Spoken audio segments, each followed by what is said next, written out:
Our live. Oh, now it's live. Good morning, everyone. Thank you for joining our live with Fairmount Innovation Lab in partnership with Uphams Corner Main Streets, Art Morpheus, Fairmount, as well as Mass Capital Growth. We started this virtual marketplace during COVID in 2020 at the height of the pandemic to give businesses and entrepreneurs and creatives a space to showcase their art, showcase their work, and what they're doing for the community and themselves. So today we have about 8 businesses that we're focusing on: mental health, wellness, fitness, you name it. So we have a variety of people from different genres, and I look forward for you guys to engage and enjoy this segment. And we will be with you shortly when our first guest is going to arrive. So I'll have some tunes for you to meditate, take some deep breaths, as well as, just center yourself and get grounded and be prepared for the information that you will receive. And if you have any questions, feel free to put in the comments. Our back office managers will definitely get those questions out to us so that they can be received and answered promptly. Thank you for joining. My name is Christian, and I will be the host for this evening or this afternoon. I come from a wellness background by being an athlete in high school and college. I hold a couple of records currently still at Worcester Polytechnic Institute in the track and field department, predominantly in sprinting and relays. I also have a certification in wellness coaching and nutrition from Integrative Nutrition. So I have dabbled in the personal training world and nutrition coaching, meal prepping, you name it. I have, however, redirected, so to speak, by encompassing more of self-development and personal development in terms of any creative and artist and how do they, get their foundation set up and prepared. So thank you. And I look forward to meeting each and every one of you and everyone else that is in viewers. So thank you.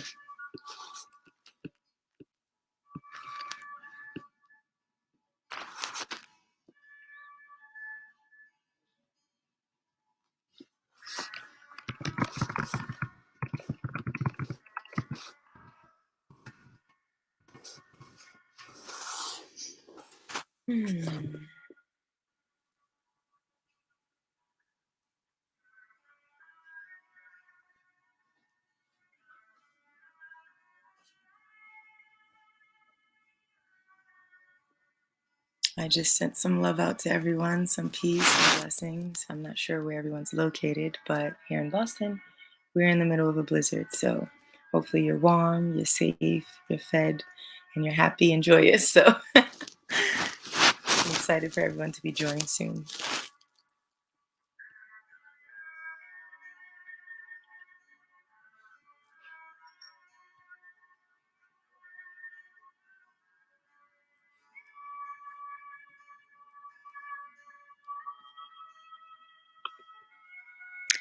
Oh, so how do I do that?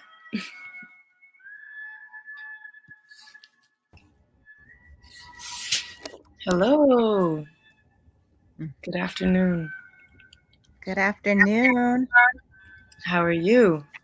I'm doing well. How are you? I'm doing great. Are you in the Boston area?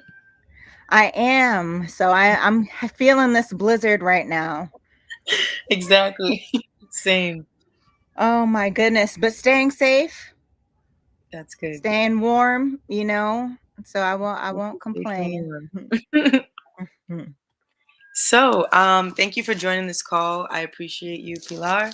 Um, I'm new to this, but I'm very much so excited, and I look forward to hearing from your perspective as a social entrepreneur and a clinical psychology doctoral candidate. So, I would love for you to jump right in and share a little bit about yourself, and we can flow from there. Absolutely. Well, thank you so much for even having the space for everyone. I know times have been so challenging for people just in the Yeah. midst of COVID and so many other calamities. And so this space is really dope. And like you said, I'm a social entrepreneur, a clinical therapist, and right now I'm in my third year at my clinical psychology doctoral program. Okay. I have Thank you so much. Thank you. I have a passion for wellness, and not just my wellness, but really modeling to others how to be well clinically, Right. mind, body, and spirit, and really how to adjust into their world, in this crazy world, really owning their world and making sure that they are well internally before you can show up well externally. And so a lot of what I do in school and out of school, in entrepreneurship and out of entrepreneurship, and my daily walk is really teaching people how to become who they are, who they're called to be, by healing, by Yeah. healing and transforming and being the best that you can be, not for the world, but for yourself each and every day. So I'm excited to be here and really talk about kind of what that looks like for people, because I know that it's not a one size fits all for wellness. What Right. may work for me may not work for you, may not work for those who are listening, but when we get to identify what our wellness plan is individually, then collectively we can thrive. Hmm. Do you have any specifics on the modalities you choose with your clients on how to get them into those spaces? Absolutely. So again, it's on a case by case basis, but I really like to the rapport part of learning people is so essential. I think sometimes we try to put people in a box. So typically with my clients, I take some time to get to know them before I do any types of diagnoses or treatment plans, and implement modalities that don't always fit for them. I know for me right now, in this part of my training experience, I see a lot of people with various, diagnoses and disorders, and most of what they have underlying is trauma. And Right. so really a trauma informed care approach, meaning that whatever that person's trauma story is, whether it's they have encountered abuse, or substance use, or violence, individual, collective, or domestic, or they have encountered racial violence and discrimination, which many of our people have. Really hearing their story before I go into a treatment plan, and working with them collaboratively to develop a plan that works best for them. So, something called narrative therapy. I really love utilizing narrative therapy, because what it does is it challenges the client to kind of tell their own story, not what the world places on them, not what their parents or friends or partners place on them, but really how they see themselves in their own trauma story. And then identifying kind of like this strength based approach, Right. where they're able to be the victor instead of the victim in their situation. And so that's worked very well, because again, it's not a one size fits all, but once we make it really something about them, and not about the world, it's easier for them to navigate. Right. For instance, like, what would you consider some of the taboos in your community that you feel through your practice has been able to be alleviated, especially in our community? Oh, yeah. I mean, mental health, wellness, even this term, it's become such a trending topic, but it's Right. still a taboo.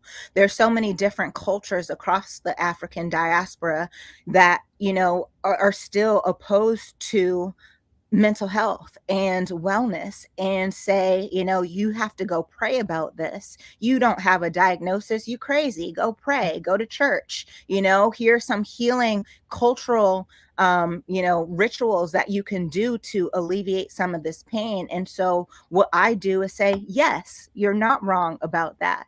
And in addition to that, here are some other tools that can be utilized to Mm. decrease the pain that we're experiencing, because it's not just as simple as we're crazy, or we're sad. Some people are clinically diagnosed as depressed, as generalized anxiety disorder, and even more so in terms of like the more severe psychiatric illnesses, bipolar, schizophrenia. And so speaking the language of who I'm speaking to in our community, if it is a African American community who's very honed in on, praying about it, bringing faith into that session, Right. like God actually in the Bible wants us to be mindful, wants us to Absolutely. be still, wants us to surrender, talks about anxiety, so using the language that is very familiar so the unfamiliar doesn't feel so uncomfortable. Right. Meeting people where they are, essentially. Yeah. That's Mhm. beautiful. Yeah. I know obviously like legality Mhm. purposes, but is there a way to be able to talk about where you mentioned like from victim to Mhm. victor? Is there like a huge like memorable moment where you feel that person had an aha moment and it just Mhm. was it brought them there? Like do you have an example where that it could be shared? Yeah, that's a great question. I could speak more generally. Right. So I know specifically for, my clients who have dealing with like the racial trauma, and then on top of that, just faced with all these social determinants of health, poverty, low SES level, social economic status, domestic violence, sexual abuse. That's hard to become the victor right away. And Right. so, what I do with those types of clients who have very complex trauma and have unfortunately been placed in a box, oh, you're angry, oh, you're crazy, oh, you're this, really trying to find their saving grace. And sometimes that's as small as I turned on my light today. And that seems like it's so small and minute in the grand scheme of things, but when people have undergone such tremendous trauma and significant levels of violence and harm and danger, you really have to start small. So I've started small with some of my clients, actually current clients who have experienced, some of the most disturbing things, Right. and the little things per day. One thing. Let's do one thing. I have one client who's actually a young client but has gone through some of that sexual trauma, the racial trauma, legal trauma, in all kind of domains of her life. And what we've been talking about is, well, what are the things that you can do well that is still keeping you going? Okay, kids, your kids. All right. Is there something that you can do with your kids today to make you feel whole? Okay, you like to write. Oh, you like to listen to music. Could we play something right here in this session? And vibe out together. I think, I'm really trying to, as a Black therapist, as a Black woman therapist and psychologist to really eradicate some of these westernized, approaches to therapy. So if we have to listen to some Erica Badu and Lauryn Hill in the session for you to feel like you can heal, let's do that. Let's put the diagnoses aside and be still and be here together, because we're both human, and we have to humanize some of these things for people to learn how to heal. Right. What I hear is almost when I said like meeting them halfway, but also changing the idea that therapy is just to sit down, lay on a couch, or sit in a chair and just talk. And some people might not even be prepared to talk. Like that is a trauma in Right. itself, maybe. So I Mhm. really appreciate that because I Yeah. think that even in my own journey, that was something that was really difficult for me because I'm a Yeah. writer, so I Right. think writing prompts were helpful for me or, Mhm. maybe movement meditation, I call it, is like moving Yes. my body sometimes, gets the stored, gunk out of there. So Yeah. yeah, I appreciate that. Yeah. And I'm grateful Absolutely. because there aren't many of you all in Mm. this industry and there's more Mhm. coming up, but I think getting you guys on a platform to share and show that your presence is there and available, Yeah. even like the access. One of the questions I would love to ask is when it comes to us in terms of our like a social economics and where we are able to even access our Black therapists, like what are Mm. some resources or Yeah. ways of navigating around such of those topics to Yeah. access you and your counterparts? Absolutely. And I know, the economic, barrier is Mhm. immense for Right. our community, and insurance is hard to get when you're trying to get $150 $250 therapy session, Mm. and it's not always available. And so many times there are people who want it and can't have it. And what I recommend is definitely, reaching out to your community health center, because there's so many different resources within free resources within your community health center, whether it's the South End, whether it is, in Codman Square, they have free resources. And even online, there's some apps like there's a breathing app, there's many different meditation apps that you can download for free. YouTube, Mm. sometimes I've had to YouTube 10-minute meditations because I don't want to pay $7.99 for an app, you know and so making it easier, knowing that there are many different avenues. Google has become such a friend of therapy, and not to say that all sources are credible. So it's Right. really fact check. You got to fact check, but Right. like Psychology Today, the APA, .org, those types of spaces that are easily accessible, use them. And if you don't have internet, again, local library, Mm. having people are mental health has become such a trending topic, but it's also become such a lifestyle because it's a necessity. So it's everywhere. So nobody should be without Right. access to wellness. You may not have access to therapy immediately, but there are things like therapyforblackgirls.com. Mhm. I follow so many different therapists on Instagram. If people are on Instagram, therapy for blackgirls.com. Celeste the therapist, our local therapist. There's so many different people that are easily accessible, but people have to actually take the time. I think sometimes we run into these barriers where the first option was a no, and people will change the whole Right. direction because they feel like that denial was a rejection for life. And I Right. just want to remind people that a delay is not a denial, and you can take a detour into some of these other avenues while you're waiting for something else. But don't feel like you have to be without, because there's an abundance of resources. Thank you. I appreciate that. Yeah. Um, so, no, sorry. I was Yeah. gonna ask, what's next for you, and where Yeah. can our viewers activate your services and get in contact with you? Absolutely. So, what's next? Well, I am still there. I'm still in school. So, a lot of what I do, and so I have Empower Our Crown, which is my nonprofit. We're still active. We have a team of people. We're really focused on youth development and programming in the mental health and personal development field. So, you all can follow at Empower Our Crown on Instagram. Visit our website, empowerourcrown.org. That's a place for the community, by the community, and for the community. Mhm. And that's ongoing for children and families of color across the Commonwealth and beyond. And then in my for profit, which is really my consultant agency, Radical Transformation, that's really in the schools, academic institutions, corporations, and small and large organizations. So that's more of me going in and teaching and training some of these topics, everything from stress management to trauma informed living and care. So either way, you follow me, I'm here. If I can't physically be present, I know I have some resources readily available for people.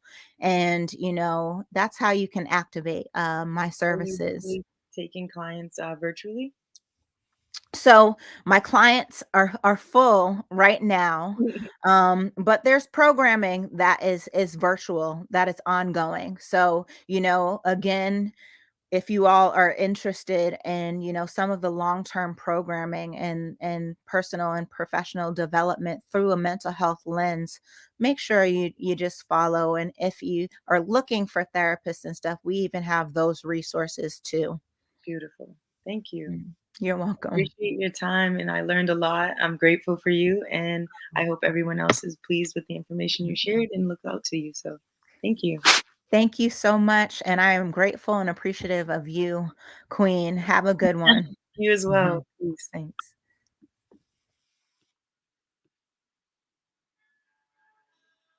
That was amazing. I Some of those topics rang bells for me. Like even when we're in a pandemic and we're going through a time where we're used to corporations wanting you to go back to work sooner and quicker. And this pandemic has taught a lot of us to be still, be patient, and really honor our mental health. So I think it's beautiful for people such as Pilar to be in this industry and to acknowledge that some things take time and that they're baby steps and that, the small steps are essential. So if you feel pressured to move and motivate and you're not prepared, be gentle on yourself and be easy and understand that what's for you will always be waiting. So definitely check out Pilar's work and let's stay tuned for our next guest, which will be Lit to Fit. So they will be joining us very shortly. It's a group fitness and wellness program that are with three individuals. And yes, I will be integrating them very shortly. So stay tuned. In the meantime, listen to some of this meditation music.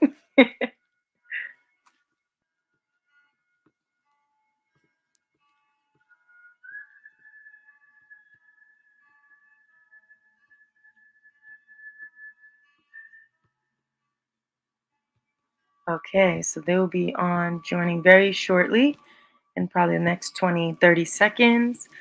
Just to give a little snippet and background about them, Lit to Fit is a Black owned fitness brand founded in January 2017 by co-founders Jonandi St. Germain and Darren Stevens, as well as, I believe her name is Tari.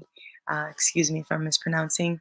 They're dedicated to teaching individuals how to incorporate fitness into their daily lives and pride themselves on being relatable, transparent as fitness professionals.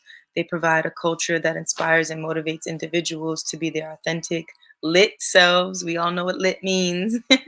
We show that fitness can be versatile through content creation, personal training, workshops, and more. And they're a Caribbean Black owned business, and they contribute to a unique perspective on fitness that transcends class and color. So,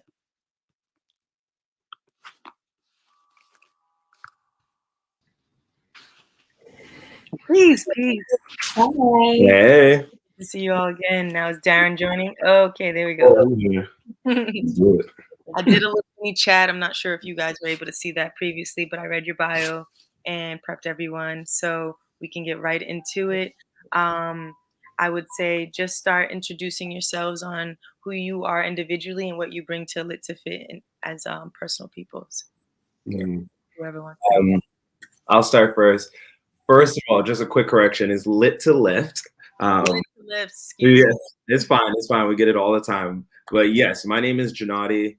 I have been training for 3 years now. I'm one of the co-founders. Um, what I bring to Let's Live is a bunch of creativity. We do a bunch of different things, so it's great that we are just like creative. We're constantly thinking, innovating different things in the fitness space because, like you said previously, our main thing is just being able to relate to people and being able to just provide content, fitness content to everybody and anybody who needs it. Right. Yeah, picking up where Jay left off. I'm Darren, another co-founder of Lit to Lift. I got my cert about a year ago in personal training through ACE. Basically, obviously, the main mission of Lit to Lift is to motivate and inspire people. We're always doing boot camps, always doing classes, just anything really just to help out the community of fitness and health, honestly. Cool. And lastly, I'm Taran. My name's Taran Dargan. I'm the COO. I'm actually not a personal trainer, so I kind of bring some organization, some editing skills, some graphic design, and I guess more of the science background. Right. Let's lift. So Nice. So it says Caribbean background for a Lit to Lift. How do you guys incorporate your culture within your programs? Ooh, that's good. So I know for us, well, me being Jamaican, Jay being Haitian, I think something that we're very adamant about is music. So like a lot of our classes and a lot of the things that we do just revolve a lot around great high energy music. So that's one thing that we bring to the table. Obviously, being Caribbean, we know a good sort of music basically to get people going. Going off of Darren, like if you ever catch us in classes, we're dancing, we're grooving, we're not just like there screaming at you, telling you what to do. Right. We're trying to get that lit energy from you, because we realize like the whole thing about fitness is if you enjoy it, if it's fun, you'll stick with it. Right. So, do you guys have a playlist that we can link to and figure out if we can join your music after a workout? Of course, we'll share the Spotify playlist, of course. Yeah. Ah, nice. Lit. In our link tree, I feel like we provided that link tree stuff. It has a bunch of, I think like 3 to 4 playlists that we used in the past. Amazing. Great music. Right. What are some like taboos in your community around fitness, mental health, and just like enjoying wellness, so to speak, and enjoying the journey to get to wellness? So I feel like in the Black community in general, a lot of people have the idea that mental health issues are kind of a white person's issue, when in reality, that just could not be more true. I think that we just don't prioritize our mental health as much, and we don't have access to as many mental health resources as other communities. And so, like Pilar mentioned in her interview, some people can't afford therapy. They don't have the resources to go and find it. But something that has been researched so heavily is the effect that exercise and good nutrition has on your mental health. It helps with clarity, with self-esteem, and alleviates stress. And honestly, the endorphins really bring you happiness. And so we just try and help, our clients and our followers make the best version of themselves through workouts and making it really accessible to our community. Yeah, going off of what T said, we tried to put a lot of on top of putting out free content, we try to put it on multiple platforms. So we have our YouTube, we have our Instagram, just so like if someone isn't on Twitter or Facebook is heavy, they could find us another place. And we try to do it more long form content. So like if you can't make it to a workout class, you could just hop on YouTube and do a workout for 15, 10 minutes and not have to worry about paying or anything. We have free follow along workouts that from beginner to more advanced, anybody can find a video for them. And also on top of the long form content, we also have short form content as well, just for people that don't have that attention span to maybe watch a whole YouTube video or workout or something like that. So we do also have TikTok and things like that, shorts on YouTube. Like tutorials based. Exactly. Well, in your fitness journey, was there a turning point where fitness was almost like life, like your need to survival? Was there like ever a time that basically your why, like what brought you to Lit to Fit, essentially? Yeah. So for me first, freshman 15, that whole thing, I gained a bunch of weight. I lost like 60 pounds. Yeah, I lost like 60 pounds after like really getting into my fitness journey. I think from there, that kind of helped me realize the confidence. And then from there, that's when fitness started becoming something more of a lifestyle for me. It was that escape I needed to like just focus on myself, think about myself. I think now in this era of like social media and comparison and seeing a whole bunch of other people, I wanted something where I could be like, all right, I'm closing off the world, doing my own thing, focusing on my body, my mental health and things like that. So that's kind of where that shift happened for me. Yeah, just piggybacking off what Jay just said, like same thing for me. I had like freshman 30 as well. So like we're around freshman year, both of us. So I feel like through freshman year, obviously hitting the gym and just again finding kind of our stride through fitness, kind of just trickled into like even today now, where I'm grateful that we started Lit to Lift so early, because back then the social media realm wasn't so active. You know what I'm saying? So now with the social media realm just being what it is today, it's so easy just to fall into that. Oh, I may not look like that person, but I want to look like that person. But like Lit to Lift gives us that foundation for ourselves to know, like, okay, we're doing this for lifestyle, not for anything else, not for, Right. I think for me, well, actually for all of us, we all came from athletic backgrounds growing up. And so working out and sports weren't anything new to us, but I think it was more about the discipline aspect. Like we like to live our lives, drink however we want, and we all come from, like he said before, He's Haitian, Right. Burns, Food. Texas. So like, ooh, our cultures are just very much about huge portions, Big. Exactly.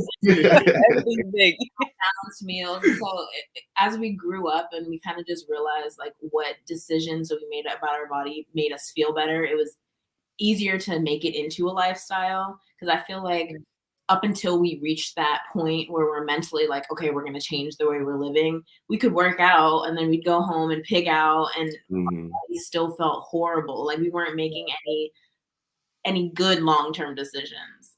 Right.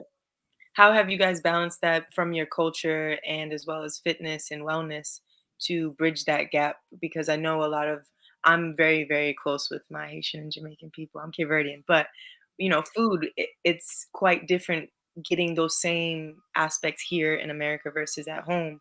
Even when you travel, you just know the food's very different. So how has that transition been in terms of still wanting that taste and that home cooked meal, but within reason? I feel like it has, well, definitely when we first started out, it was definitely difficult. Jerk chicken and curry chicken is just like amazing, but Right. again, it's not the healthiest. But for me, it was just finding different ways again to like, I started cooking different ways to actually like cook the meals that I like, also make them as healthy as possible. So for instance, I want to use as much sodium in like maybe a dish, or like something along those lines where I know I can cut out something that could make this dish a little healthier, but still Right. have the beneficiary taste and all that stuff. Deep fryer. Exactly. Yeah. Air fryer. That's like everybody's go-to now in their house is a deep fry. It's a must. It's a must. You need that air fryer. For real. For real. Going off of what Darren was saying, I think it was like the you know better, you do better thing. So it's like once we started realizing, okay, we can still have some of these foods, we just gotta cut some of the calories away. So instead of like using like regular pork stuff, you're using turkey stuff, you're using more lean meats, things of that sort. We do homemade pizzas a lot. We do like air fried chicken, just like little things, little hacks here and there that'll cut off like 200, 300 calories, and you never know. And I think honestly, moderation is the most important point there, is that like you can still have all of your mom's food. Exactly. And you're going to be okay. Like you can take a cheat day, or honestly incorporate it into your regular lifestyle, but just in moderation. Like you don't need a full plate of rice and peas. You can have a normal serving size and then just make chicken with it. One cup. Right. We're not used to 1 cup of rice on our plate, but yeah. Not at all. Not at all.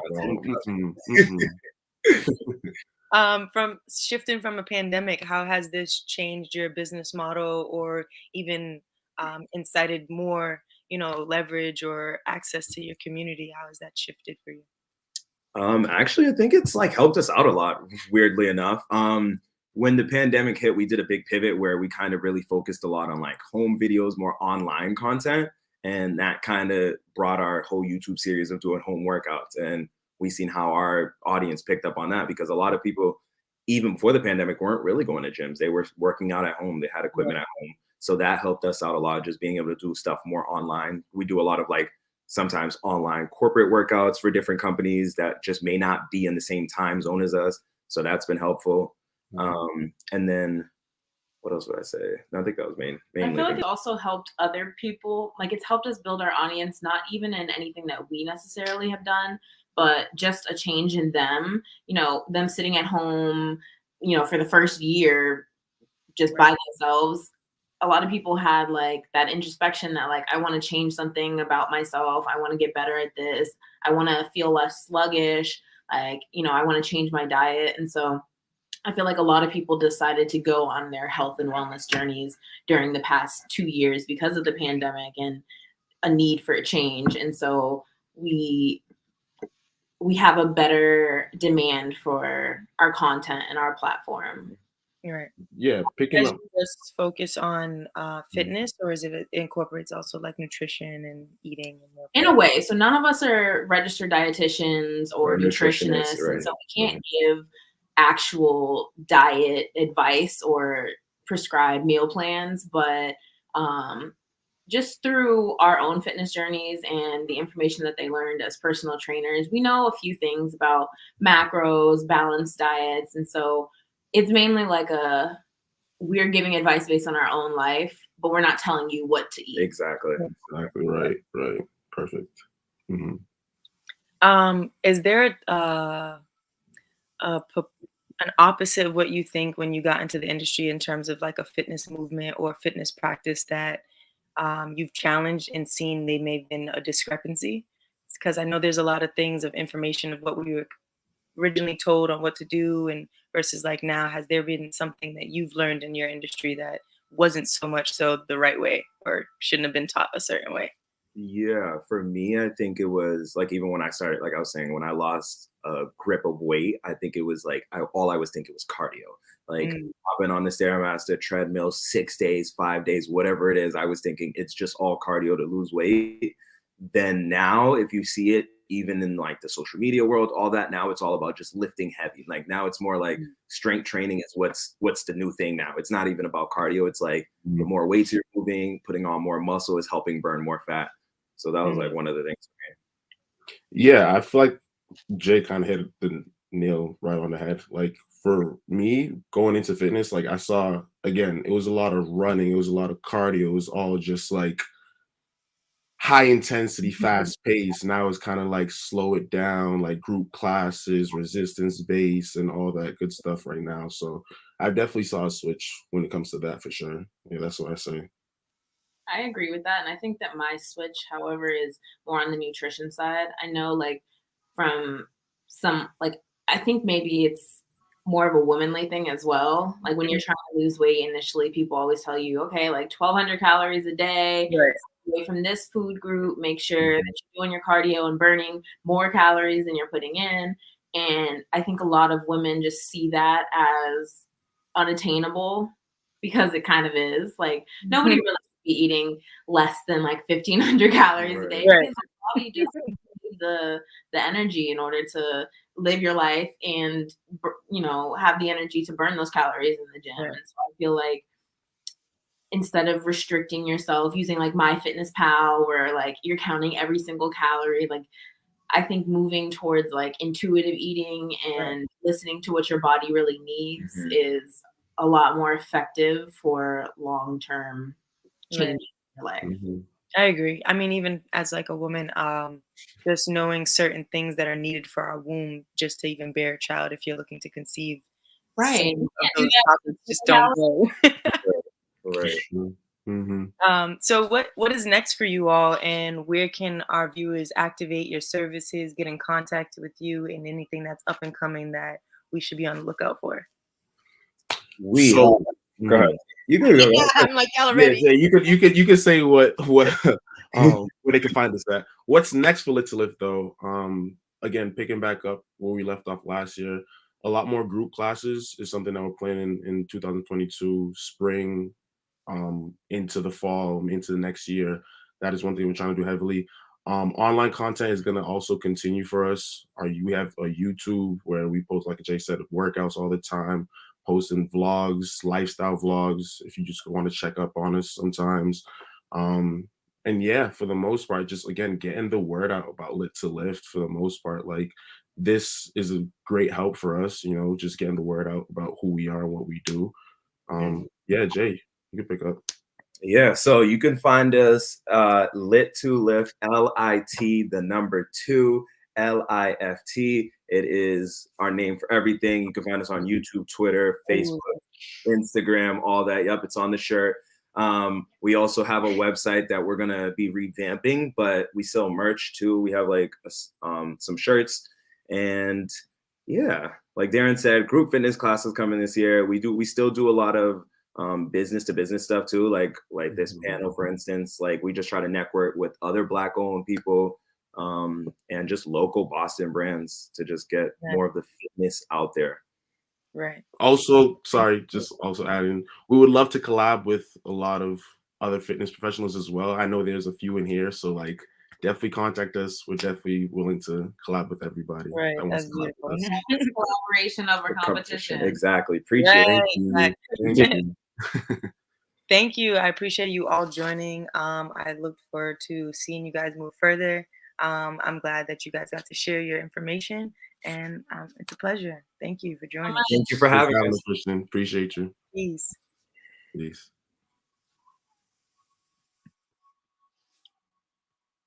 Thank you. That was beautiful. I'd like to shout out our sponsors, which is Morpheus Fairmount Innovation Lab, as well as Uphams Corner Main Street, which was originally at the height of this iteration of this program.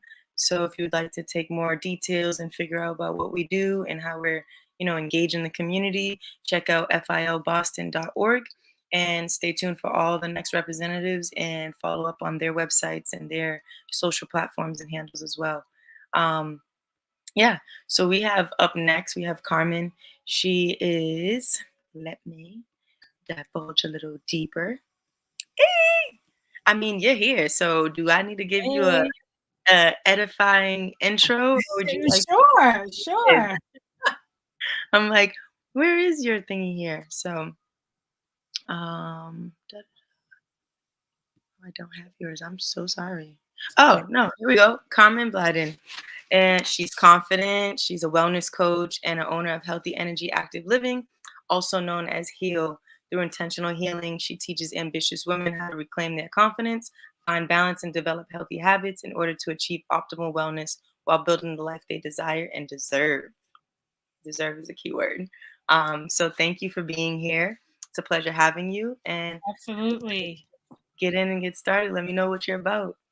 So, as you said, I am a confidence and wellness coach, and I really work to support women and teach women how to make themselves a priority, how to really focus on wellness for themselves so that they can show up as the best version of themselves, so they can show up confidently and go after everything they deserve and desire. And what that really means is often we will sacrifice our health and our wellness while working towards goals, believing that once I achieve this, then I can focus on me. And once this is done, then I can focus on me. When the reality is we can do it simultaneously, right? We don't have to sacrifice our well-being in order to work a job, in order to be a good mother, in order to do other things that contribute to our livelihood. You don't have to sacrifice your wellness, because the reality is, if you're not well enough to enjoy the things you're working towards, Right. then where's the fruit, right? Where's the joy and working towards something when once you achieve that goal, you're stressed out, you're depressed, you're overweight, you don't have clarity, you're dealing with all types of anxiety and so many other things because you neglected your wellness while working towards goals. So really helping women to find that balance between that work-life balance, that balance between prioritizing themselves and being able to manage the world outside of them, which in my opinion is harmony, right? Like finding that harmonizing place between what you want and what you need in order to show up as your best self, the best version of yourself every day. As a woman yourself, what created you to get into this type of style and modality of healing with women specifically? What was your turning point to even create your Absolutely. So the very thing I teach about was my very struggle, right? As one, dealing with a lot of pain and trauma in my childhood, then also working so hard to create a life for myself, wanting to prove myself that I am worthy, I am smart, I can get a good job, I can go to school. And so I focused solely on those things and neglected my wellness. And it got to a point where I hit rock bottom due to depression and anxiety. And I was near suicidal. I was near suicidal, where it was like, wow, you have a great job, you have degrees, you own a home, you have everything. Why aren't you happy? And the reality is, I was not happy and I could not experience joy in those accomplishments because I was not taking care of my soul. I was not taking care of my body. I was neglecting everything within in order to seek happiness outside of me. You never find happiness or joy outside of you. You have to cultivate it within first. And once you cultivate that within by prioritizing yourself, then it will touch every other part of your life. And I had to learn that. So I had to shift my focus to me. Right. And once I was able to do that, the level of joy and health I experienced was something that was like out of this world, something I never imagined was possible. And God spoke to me and said, now you have to teach others. Right. Now you have to teach others how to do the same thing. Right. Um, do you have a story you can share from one of your clients that was very inspirational to you and maybe even transforming to your business structure or your growth as a, business Absolutely. owner? Oh my God. I don't even know which one to start with. Um, That's beautiful. but one of the things I've noticed just in my work as I transformed the way I worked with women. It really started off with wellness, but then it moved more into the confidence building because the more I did this work, the more I realized like the real challenge here is confidence. The lack of belief in yourself, the lack of belief that you can prioritize yourself. And so, a lot of the women that I worked with had a story similar to mine, whereas I'm doing all of these things. I'm taking care of my family. I'm taking care of my man. I'm doing everything, and I'm still not in a good place, and I should be. And so Right. one of my clients, I remember she saying to me, like, I work so hard to make sure they're well. I go to work every day. I make sure that they have food every night. And the question for her was, so what are you doing for yourself? And she couldn't respond. She couldn't Mm. even understand, like, for myself, right? Because the messages we receive as women is take care of everyone else. Right. Also hearing from a lot of mothers is as long as my kids are good, as long as my family's taken care of, I'm good. The results have proven that's a lie. That's a lie. Yep. So helping her to begin make that shift in her life, whereas seeing her today, and I still get to check in with my clients, seeing her today and seeing how she prioritizes herself, going from a place of feeling like she needed to serve others and Mm. learning how to serve herself. And when you learn how to serve yourself, you also teach others how to serve themselves Right. and how to serve you. Absolutely. And so now she gives herself permission to take care of herself, regardless of what everybody else needs, because knowing that she can no longer pour from an empty cup. So Right. seeing her check in, letting me know, like, oh yeah, I went out today and I care of myself by doing this. I love bike riding and I haven't done that in a while. So I made a goal to ride my bike 3 times this week. Or, I sat down and I did some journaling. I sat down and I did Yeah. some reading. I made a conscious effort to tune into church this week because I really wanted to feel that spiritual connection. All the things that she struggled to prioritize in the past. But being intentional of one, Right. understanding why you're taking these actions, what it's going to do for you, and then taking the action. Then don't just talk about it, be Right. about it, Right. right? And so that's also where we think about the balance, where a lot of women are struggling with balance. And that's the other thing that I really teach in my programming is balance. People hate the word balance. They believe, oh, there's no such thing as balance. There really is.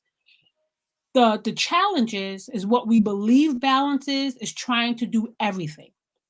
Mhm. Finding time to do everything we want to do, everything everyone else needs us to do. The reality is balance is making time and space for what matters. And so you Right. have to take a look at your schedule and say, where am I making time for things that don't even contribute to what I want for myself?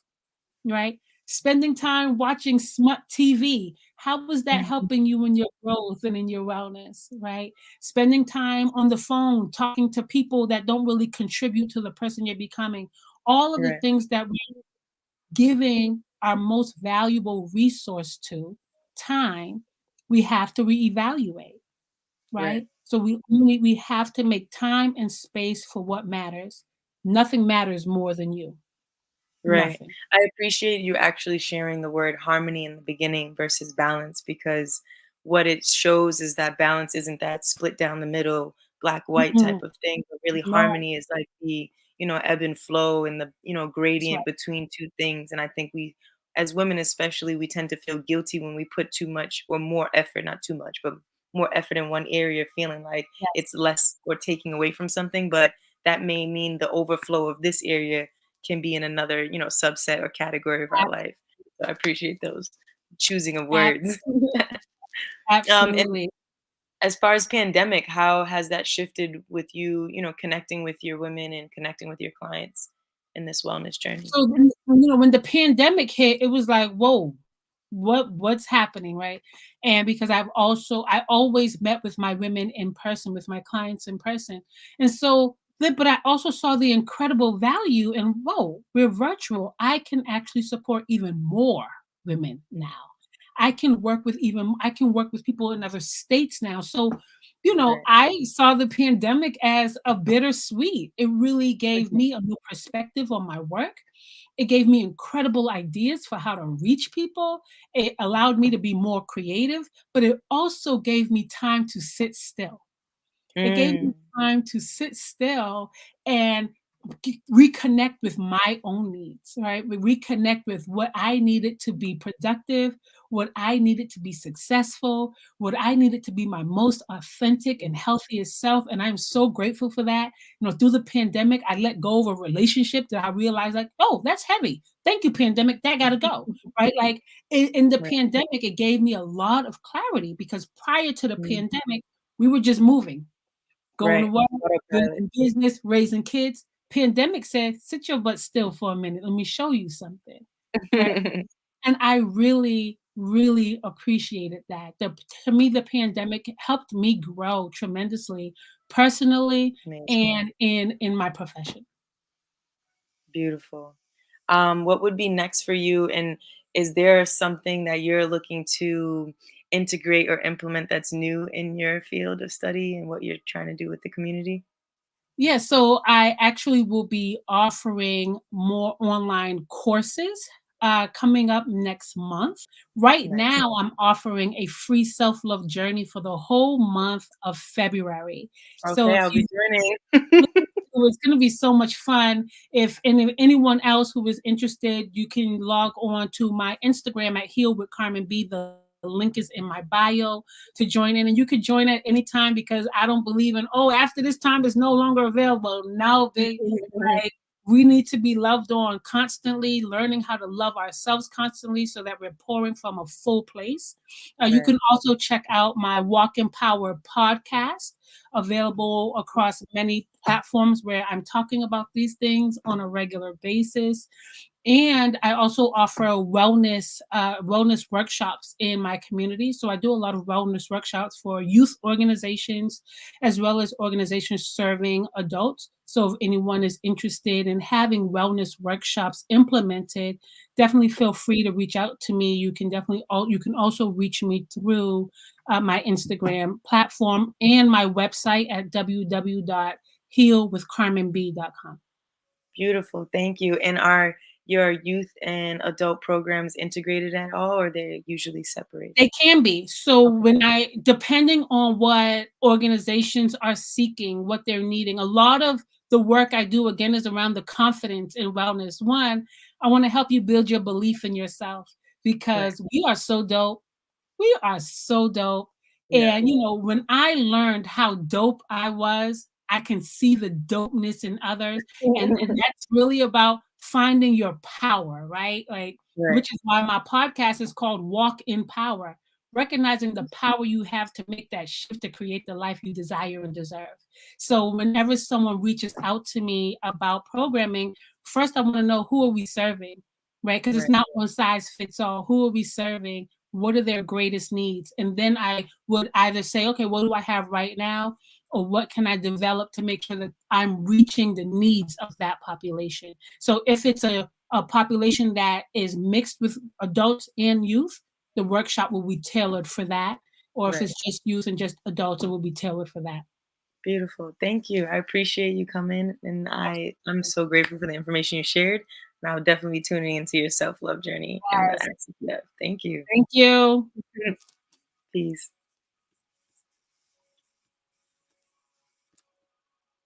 So we have a little break before our next guest, Royale or Royal. I'm not sure how he is pronouncing his name, but I'm just going to do A shameless plug of Face Me Studios that we have now integrated within Fairmount Innovation Lab. We are currently open the same hours that Fairmount is open. It's in the back of Fairmount Studio, Fairmount Lab, where you have access to content creation. It's a white wall backdrop. We also have set up the podcast studio. So we have a lot of new things coming to Fairmount Innovation Lab through Face Me Studios as well. So if you are a photographer, a dancer, a model, you name it, if you need a backdrop, a white wall, a photographer, a creative director, a movement coach, stylist, you name it, that is all amongst Facement Studios. We will be sure to have our calendar set up so that you can access and rent the space so as you see fit. And we'll also be incorporating this within their membership program. So if you are a current member, stay tuned to the updates. If you are not, we look forward to having you and showing you all the new upgrades that we're incorporating, and then any new iterations that we will have thereafter. And if you have any suggestions on what could be used and utilized in the space, I welcome all that kind of information. So yeah, thank you.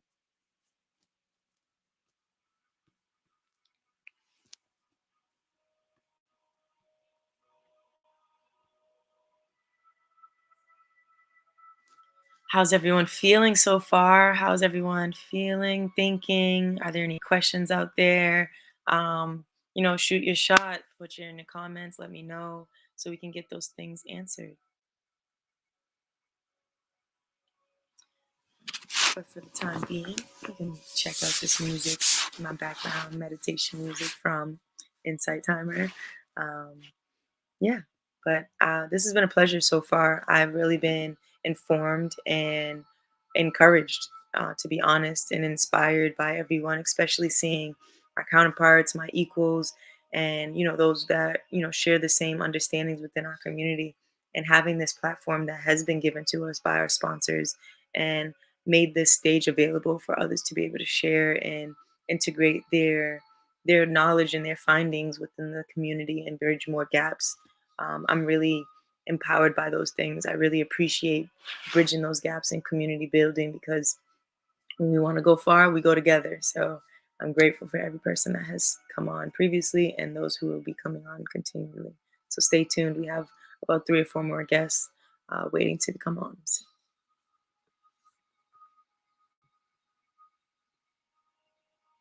Yes, give yourself permission to take care of yourself. Permission is the key word. We tend to feel like we need that from others outside of ourselves. Peace. Welcome, Hakeem. Good to see you. Thank you for joining.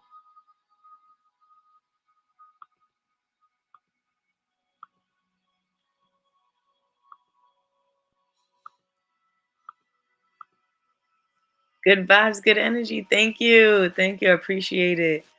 Doing my best over here. I need like some tea or hot cocoa, honestly. I'm getting a little chilly, but it's a pleasure. It's been really beautiful. It is an everyday event. Healing is definitely an everyday situation. And sometimes we forget that. And there will be days that we go by and completely forget about ourselves or, our loved ones around us. But healing is a continuous journey. It never ends. And I think that's also what we have to be mindful of, is that there's no end goal. There's no end point. There's goals that we can have that we can achieve along the journey, but there's really no end space or finish line when it comes to healing, because every day is a new day. And within those new days, there are so many other things that, can trigger, incite, inspire, encourage, that will bring another level of understanding, another level of compassion, another level of appreciation to life, and like being here and having an opportunity to continue to be better. I think also in our community, we don't allow those second, third, fourth chances that, you know, even our higher powers and those that we believe in the religious sectors that give us, we need to give that within ourselves, within our community, those chances, those grace, and ability to, mature and, find within ourselves. Everybody's journey is a different timeline, a different direction. So I think having that grace and that, acceptance for someone to go on that space. And even if you get the opportunity to share, if it's welcomed from them to receive that information, but just being patient, having gentleness with people, gentleness, surrendering, and allowing them to to continue to manifest. And really it's just having the faith and support that someone needs to know that, like, even if they're not moving on that straight line right now, that we have people in our corners, in our shadows, in our sidelines of our tunnel, that are there pushing us and waiting for us to get to our goals. So we have to be patient with each other. We are hard on ourselves, and pretty easy on others. Sometimes even our own projections and vantage points, where we can be difficult to our counterparts just because we're so hard here, and sometimes it's not even about that person. So we have to be mindful and recognize, like, what am I really saying? Am I really being kind and gentle to this person? And am I even being that with myself, so that I can be that? You cannot do or be anything that you are not already doing within yourself. So that's also a checkmate and a reflection point. Preach patience. Thank you, Bread Boston. Appreciate you joining and being here. Let's see, is Royale ready? Is he ready to join? Let's go. Let's go. How you Peace, doing? peace. How are you? I love the energy. I'm doing amazing today. Today I choose joy. Absolutely. Is your name Royale or Royal? Royal.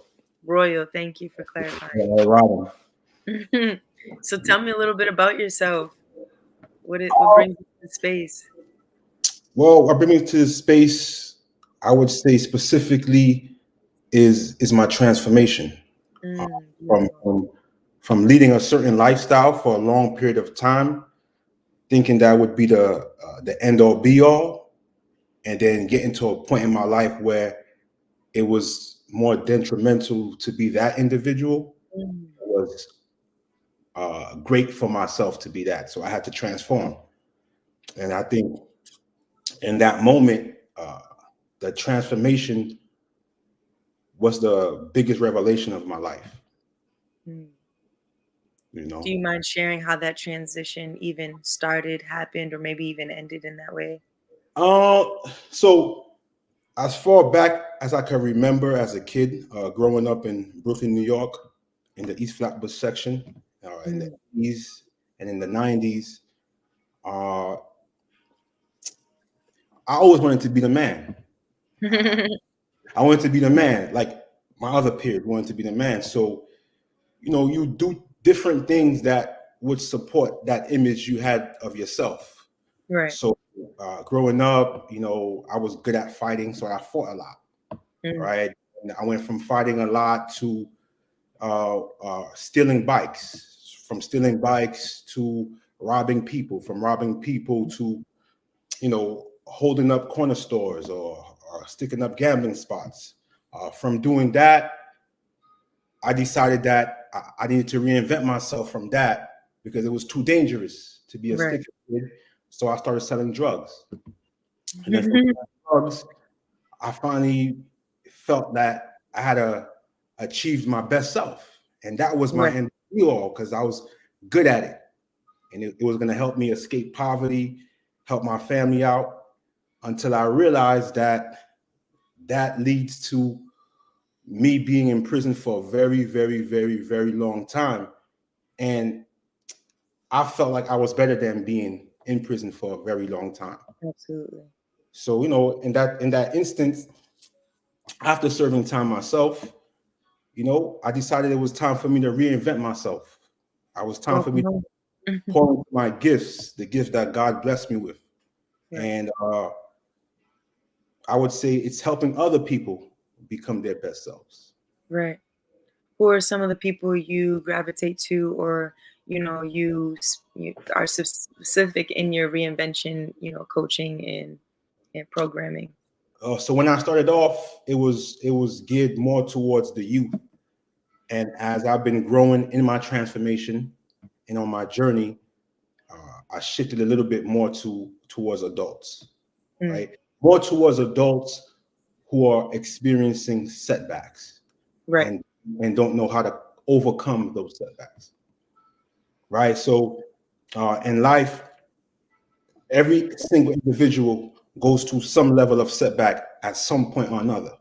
Right. And what I was able to do from my setbacks was gather 7 types of stagnations that we all go through. Right. And I'll list them real quick.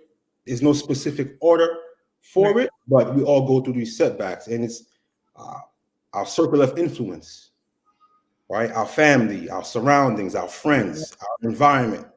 2, fear and doubt. Yes. Right? So our circle of influence can cause setbacks in our life, can keep us stuck, right? Fear and doubt can cause setbacks in our life, can keep us stuck. Number 3, drifting. Living life without any goals, just going day by day. Yep. Because our goals tell us where to go, where not to go, when to wake up, when to go to sleep, who to be with, who not to be with. And drifting can keep us stuck and can cause us to experience setback. And then you have grief, the loss of someone or something you thought you couldn't go on without, something that meant a lot to you, can keep us stuck, right? And then you have depression and anxiety, right? And then you have your finances, right? Your finances can keep you stuck. A lot of setbacks. And then the last one, which is of the 7, is success. And some people say, not a lot of people know about that one. Keep you stuck. How can success be a setback? Well, you may not be able to surpass that level of success you just experienced. Right. And if you stay in that level of success you just experienced, then you're stagnant. And if you're stagnant, yep. And if you're stuck, then a setback is on its way. Right. And the key to overcome those 7 types of stagnations, the key is to reinvent yourself. How does one do that? Or like what would be like the first couple of steps to reinventing oneself? I'll give you 3 steps, right? 3 steps. The first step I give you is, first you have to seek out the individual you want to become. Right? The individual that you visualize in your mind, you have to seek out who do I want to become? Right? Because you reinvent yourself when the self you are using has depleted itself, right? So you feel you're burnt out. That individual you are is burnt out. Right. So you have to seek out the individual you want to become. Number 2, you have to surround yourself around those people that mirror the person you want to become, the environment that mirror. Matter of fact, that's number 3. Number 2 is create a plan for it. Right. Right. Number 1, seek out the individual you want to become. Number 2, create a plan around that individual you want to become. And then number 3, surround yourself with people who mirror that individual in environments that mirror that individual you want to become.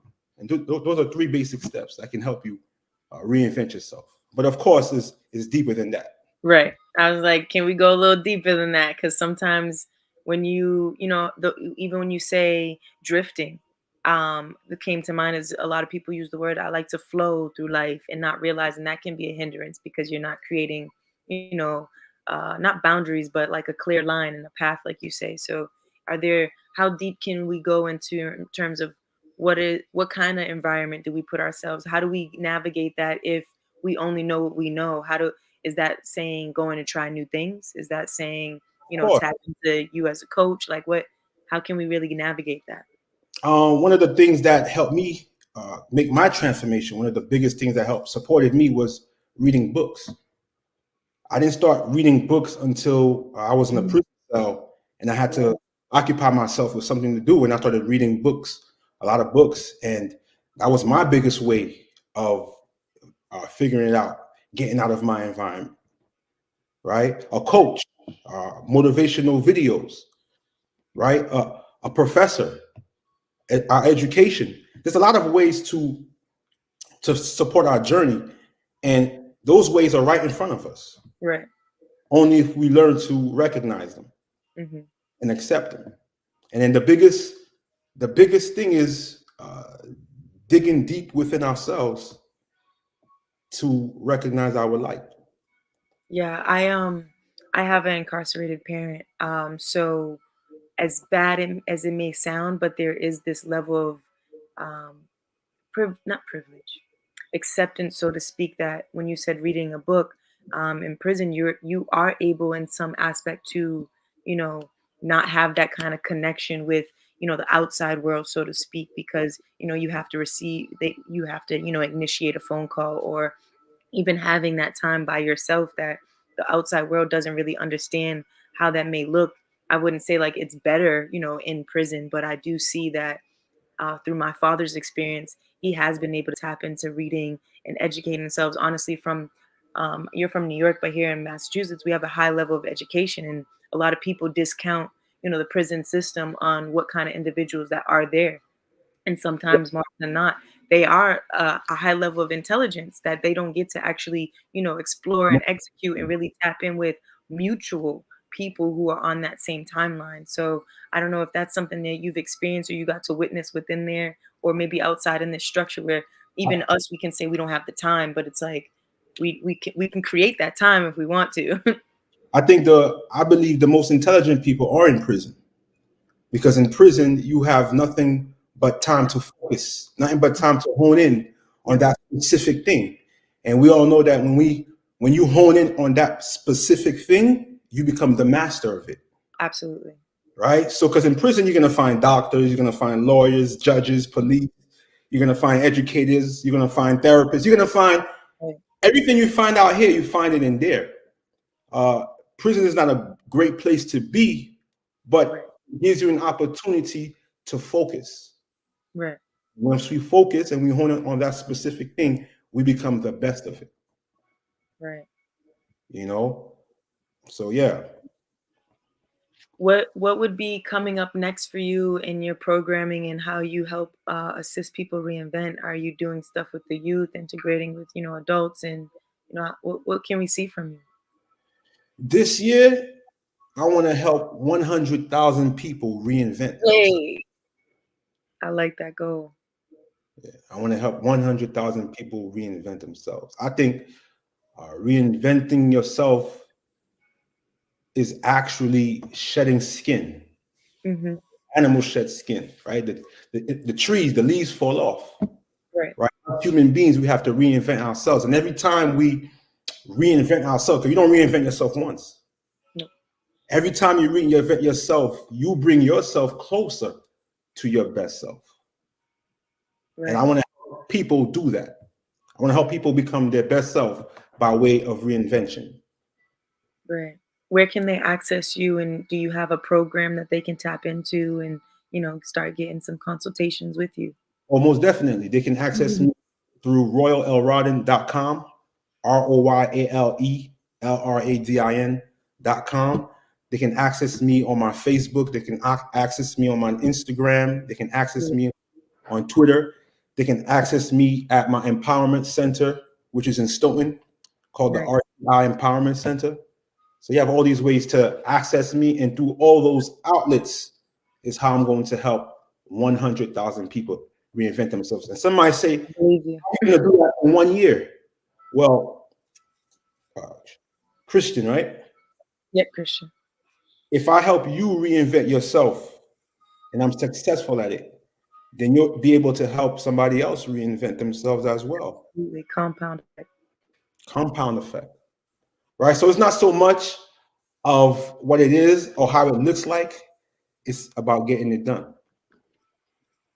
I appreciate you, and I really believe that you will, and I'm grateful that I'm meeting you and the other people are meeting you and knowing that there's this type of outlet, because I think it's very necessary, especially transitioning, even if you were formerly incarcerated, coming back into, you know, our system and our culture. So I'm humbled. I'm grateful for you to be doing this work.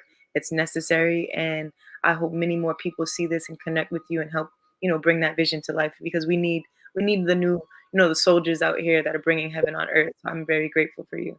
That's what I want to say. It's possible to reinvent yourself. Even me sitting here, I've reinvented myself a couple of times since I've been out of prison. Right, when I first came out of prison, I came out of prison as a poet. That's how I started, from a poet, to a speaker, from a speaker to a legitimate businessman, Right. From a legitimate businessman to me being here with you, being able to share my journey with your platform. Absolutely. So the reinvention stops. And in order to have longevity in life, you have to always reinvent yourself. Thank you. Definitely. Well, it was a pleasure meeting you, and I look forward to continue collaborating. Thank you. No problem. Peace. Peace.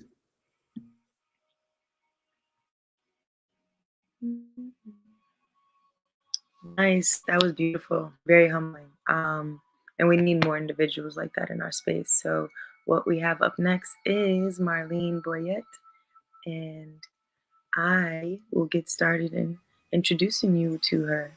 Peace. How are you? I'm well. How are you?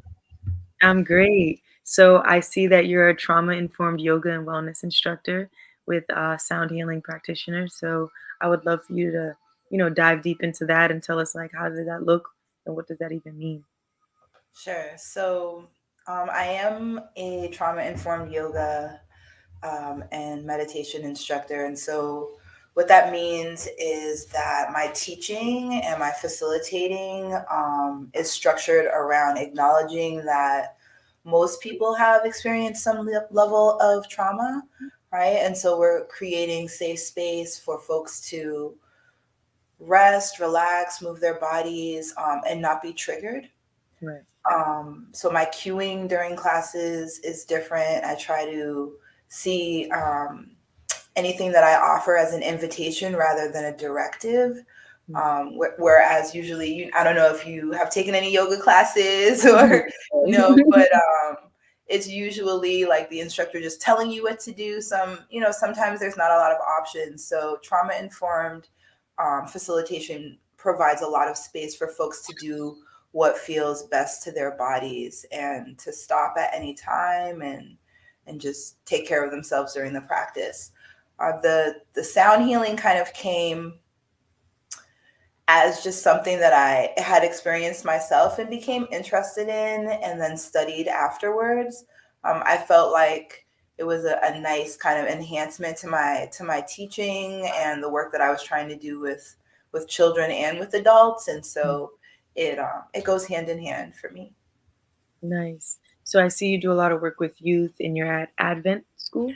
I am at the Advent School. So this is my 5th year there, and it was kind of serendipitous the way I came to work there. I wasn't planning on being in a school. I used to be a preschool teacher in one of my former lives and reinvented myself as a yoga instructor. But I've been at Advent for 5 years as their yoga and meditation instructor, and I love it. It's really the combination of two things that I am very passionate about, which is teaching youth and wellness. So it's been such a gift and a blessing to be there and as part of the faculty. And I also sit on a social justice task force there, and we're doing some really important work. I really love the school, and their mission is in alignment with my belief systems, and so it's really a perfect fit for me. Amazing. I hear that you do social justice as well as with working with the youth. How does that syncretize? Is that a word? But how do we can make it one. We can make that a word. I like that. So, I mean, I can talk a little bit about what I do at Advent and how the social justice kind of ties into working with young people. So, the Advent mission is social justice based, and so we're trying to. I don't want to use the word groom, but like we're trying to raise. If we are a village, we're trying to raise, a community of children that are more mindful and that are activists, from a young age, and so they're using their voices to speak on things that they don't feel are right, and also to speak up for things that they feel very passionately about. And so I think we all can agree that there's been many things that have gone on just within the last couple of years that, people need to be more aware of. And so my work in social justice is really encouraging children to use their voices and and letting them know that just because they are small humans, that does not mean that their thoughts or opinions are any less valuable. And hopefully that this will carry on with them as they grow older. Then they will find causes that they are passionate about, and they will use their voices and their energy and their passion to strike some change in this world. Right. Like, for instance, they've gone through a lot of change through the pandemic. How has wellness and yoga and, activism transformed their, connectivity, so to speak? Right. So children have gone through a lot. I was just having a conversation with my fifth graders yesterday. And so we have put together like a mindfulness and self-care adventure. It's kind of a challenge, but we don't like to call them challenges. So it's an adventure for the month of February, right?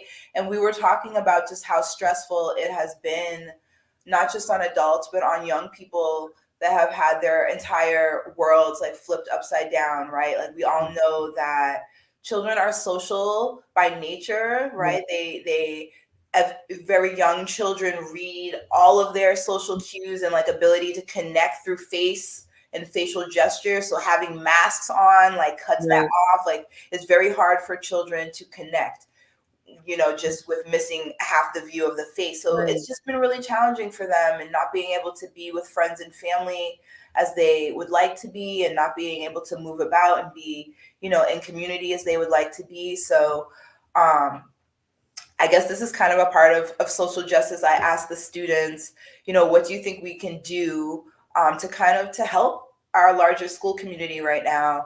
And in the past, we have had a meditation challenge that families were very excited about, but not necessarily children. So our fifth and sixth graders worked to reformat the meditation challenge and turn it into a mindfulness and self-care challenge. And so it has been turned into 28 days of just different ways to just be more present and to connect with their friends and families and with themselves. And, I try to like give them some suggestions and ideas for how, this can be done. But what came from us meeting over the last couple of months is really beautiful. And I'm excited about that. And I feel that just the encouragement of telling them, like, if you don't like this, this meditation challenge and it's boring, or you don't feel like it's inspiring to people, we can change that. Right. And just because I'm your teacher and I'm the adult in the space like that, I don't have to make all the decisions on this. Right. And as young people, like what feels good to you? Like, what is relaxing to you? What would you like to spend more time doing with the people that you care about, that you have missed doing during this pandemic? And so they were able to come up with 28 things to do, and it's really lovely and it's exciting, and I'm happy for them, and I'm happy for them to be able to share it, with folks. And I'll be sharing a rendition of it with my social media platform as well. But it's, I think that was a good way for them to take something that was traumatic, to be completely honest, in the pandemic, and turn it into something that could motivate them to, inspire others as well. Right. So they're bringing this practice at home. Has any of the kids, not necessarily felt kickback, but had the struggle of integrating that within their family structures? It has not started yet. It will start on the 1st of February. And so we've just been talking about it. They saw like the hard copy of it for the first time Thursday. And so they've talked to some family members about it over the last couple of months as they've worked on it, and folks have been excited, and the school community is excited. And everything that's on it, they took a lot of time to kind of brainstorm on ideas. And so they had I think a little bit of like concern about people being able to find time, right, to do these things. But I try to let them know that's the point, right? Like everyone's so busy, and everyone's too busy to prioritize, self-care and connectivity and like making space for things. So this is the purpose. This is the reason why you're doing this, to encourage people to prioritize this. So we'll see, how it goes, and hopefully, everyone will make space and time for this. I look forward to that. This is the first iteration of this? Like, has So it been?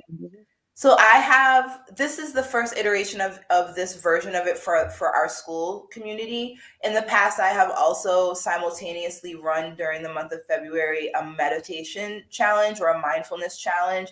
So this is my first time like reformulating it also to be self-care and mindfulness in the two. And so I'm excited to share like my adult version of of this. But in the past, it's been, well received. And I think folks are always looking for ways to decompress and connect with themselves and create space. So I'm excited to roll it out. I will announce it tomorrow.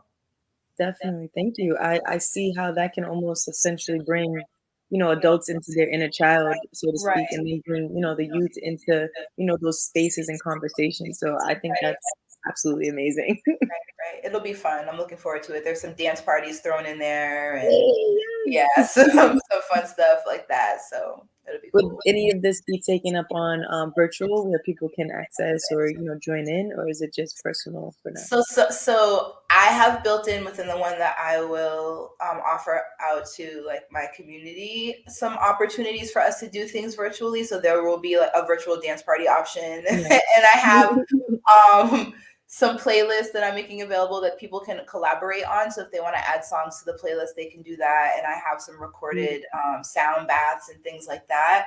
And then at the end of it all, we'll have kind of like a meetup, so a virtual meetup, so folks can check in about, how they're experiencing it. And once every 2 weeks, I'll be available for people to check in like through live, and we can talk about how things are moving for them. The children's variation of this will not involve that because it's going to be kind of confined to like their family and friends, and things can get a little bit interesting on the internet with kids. So I'm trying to keep it together for them. So Thank you. That's beautiful. So that's kind of like what's next for you. But are there anything else? Is there anything else that you have that's coming up, and how can we activate your services and get to know you better? Sure. So I have just started to teach a sound bath class at Jamaica Plain JP Center Yoga and Wellness here in JP, but it's also offered virtually. Okay. So it's a Friday class that I'm excited about. It's a gentle flow, and it brings in the sound bath and the singing bowls at the end. And so I'm happy to be in studio doing that and also have it be virtual so people can log in from wherever. You can drop in on the class. You don't have to be a member of JP Center Yoga, and they have a sliding scale. So it's affordable in terms of cost, which is important to me. Let me see, what else do I have going on? If you're living in the Boston area or surrounding areas, in a couple of weeks, I am going to be collaborating with a Black-owned cafe to do a once-a-month sound bath. So I will share some information about that and details about that on my social media, and it will be exclusively for people of color. So I don't want to give all the details out because I want people to come to my social media and look for the information. Right. But I am excited about that, and that will take place on, I believe, the third Saturday of each month, starting in February. Nice. Okay. And those are the two main things. I have, some things that I'm doing for a couple of organizations in the community. I'm working with Sportsman's Tennis Enrichment Center to do a 15-week youth program where we're going to focus on wellness and movement with their young people. And so that just started this week. So I'm excited about that. Beautiful. And, thank you. Well, someone would like to give you your flowers. Boston.soul said that you in your past life was an amazing concert motivator at a time when it was super difficult for women. So thank you for spearheading that industry as well. Thank you. Yes, in my former life, I definitely was a music promoter and an event organizer. And so when Royal was talking about the reinvention during his segment, that really resonated with me because I have definitely reinvented myself many times. And I, like what I do now is different in many ways, from what I was doing. I was like one of the only women in the industry at that time. and it was just very different. It was kind of the opposite of what I'm doing now. It was kind of wild. But it's been nice to make this transition and still be connected to community and still creating space for folks and doing something that I feel passionate about. Because I was very passionate about music at that time, and I still am. You know, still are, right? Right, Sound so this- healing. yeah, this still allows me to bring like music and creativity into what I do, and maybe in the future I will be able to pull some musicians in and things like that. But yeah, Well, thank you. I reinvention appreciate has you been fun. sharing. Right. I know everyone's gonna be saying that now. No, it's true. I definitely was like, yes, yes, when I heard him say that. Thank you. I appreciate you spending some time with us, and I look forward to all of the programs you have going on. And I will be checking out your Instagram. So Thank appreciate you it. so much for having me. Thank you. Peace. Peace. Up next, we have Melissa Alexis from Cultural Fabric. Ooh, hot and ready. What's up? Oh, I can't hear you. Hi, I'm Hi. unmuted now. How are you today? I'm well, thank you. How are you You look doing? very cozy. I am. I can't, and when it's cold, I can't go without a scarf. My I neck feel gets you. too cold. Well, I can definitely give a little spiel from your bio, which Melissa has founded applied mindfulness consulting company Cultural Fabric in 2016 to support individuals, businesses, and communities to elevate internal consciousness and transform social environments. And she's very, very passionate about creating spaces to facilitate people, bridging perceived divisions within themselves and with one another. So I don't know if you would like to jump into that and tell us, like, how do you even activate that? How do you even do that? What does that even Yeah, mean? thank you. Thank you so much for the invitation. I'm so happy to be here and to be with you and all of those who are here. Um, for me, it's about creating spaces of trust for healing, creating spaces of safety for us to remember. A lot of what we're doing is remembering and reclaiming. You Right. know, our body has its innate intelligence. I started off as a dancer. I am a dancer, so that's part That's part how and I met you. parcel. Yeah, I remember. I was sitting here thinking about that class. That was beautiful. Very. And dance really showed me how the body is a portal. How it really is this portal with this own innate intelligence. The body has more memory than our mind, than our brain. Absolutely. So working with the body to activate, as you're saying, healing, to release it, the practice is what we do. The healing is the outcome. Right. So for me, it's all about creating those spaces of trust, and we can create them anywhere. Right. So I work with individuals, I work in businesses, I work wherever we are, because this is our work right now, I believe. Right. I agree. I think we're at this critical juncture where we really can know more about who we are and about what we're capable of. Remember what our ancestors knew about how to sustain ourselves and how to thrive. So for me, the framework of healing justice, the belief around that is really central to what I do. And I didn't coin that term. That was created by Kara Page and Kindred Southern Collective. But it really is about grounding into our ancestral practices. And so we met dancing. A lot of my background is around West African dance and Haitian dance, and I'm from Trinidad. So those, cultural traditions.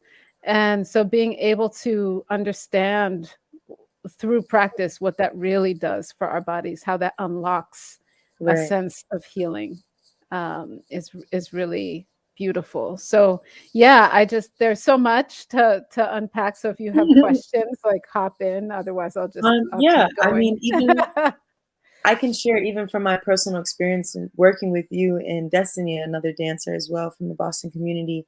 I remember distinctly the movements we were doing at that time, which was about like water and waves and just understanding what that even means through our body and how that feels. So I definitely have personal experience of mindful and movement meditation, so to speak, where Yes. those feelings are being brought out of you just by relating to another form of nature and like getting you to tap into those feelings. Exactly. Yeah. Yeah, So the elements. I mean, we are, as one of my teachers says, we are a piece of nature.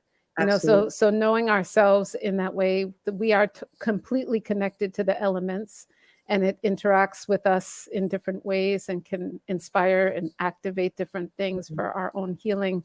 So being able to invoke that through dance, through yoga. So I started off as a dancer, then trained in yoga, in meditation, studying the root traditions of Buddhism and Hinduism, for those ancestral traditions, what I call my adopted traditions. It, you know, really, we start to touch how all of those things can be utilized to activate our own body memory. Right. That essentially, and to activate our energy.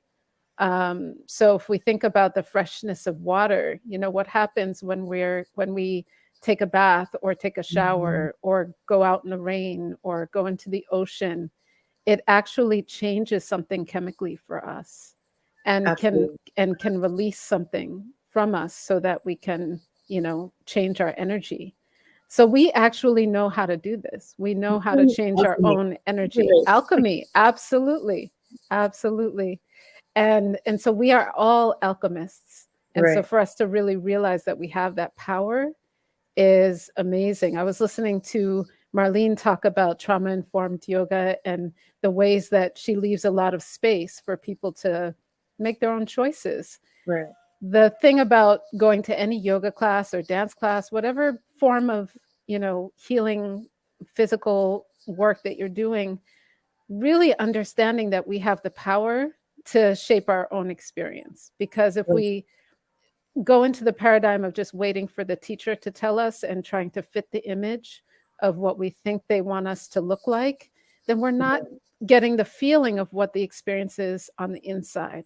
So I always like to share with people, prioritize what your experience is on the inside. And you'll know what that means when you do it. It might sound really Exactly. like, what is that? What does she even mean?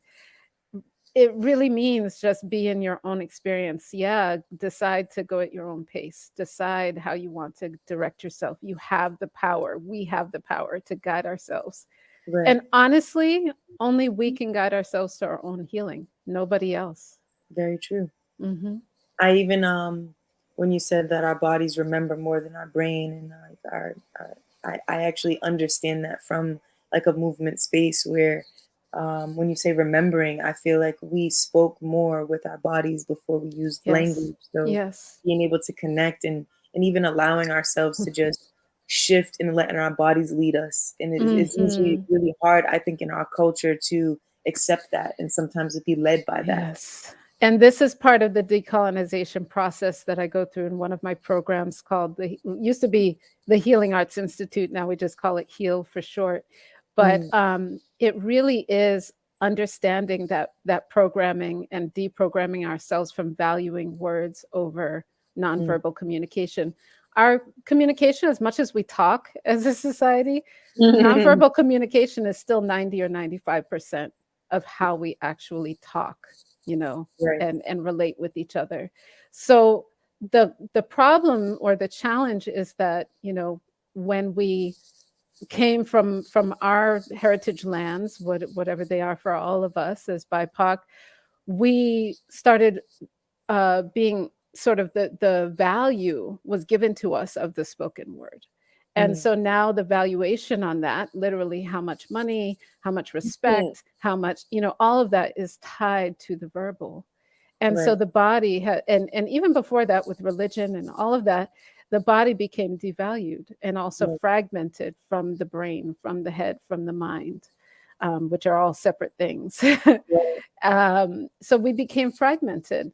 And so the invitation to revalue the body, to value it more, is to come back to wholeness, to understand that we actually have so much innate intelligence in the body. It doesn't have to be the valuation of money that brings us to understanding its value, and to realize the ways that we say our own messages on the day-to-day about how it's not important.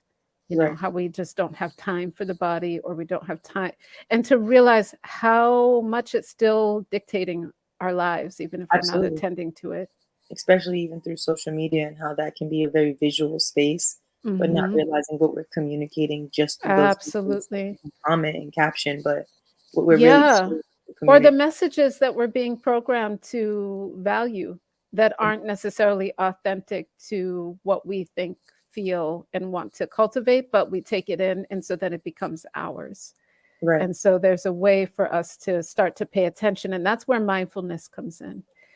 Because through mindfulness, we can start to become aware. We can really look at, and become conscious of the choices that we're making Right. around how we're, taking in messages, what we take in, what we actually think about it, and how we own that. Owning ourselves is the whole point in owning Right. our whole experience here. But when and the other piece of being aware, sorry, I think I froze for a second. The other piece of being aware is lessening how much work that we think we have to do when Mm. we want to transform something. We think we still have to, like, I have to make so much effort. I've met so many people who have tried to meditate. Trying is the meditation, by the way. Right. That Exactly. is, yeah, you're fine if you feel like your mind is crazy. That's okay. Right. Our minds run.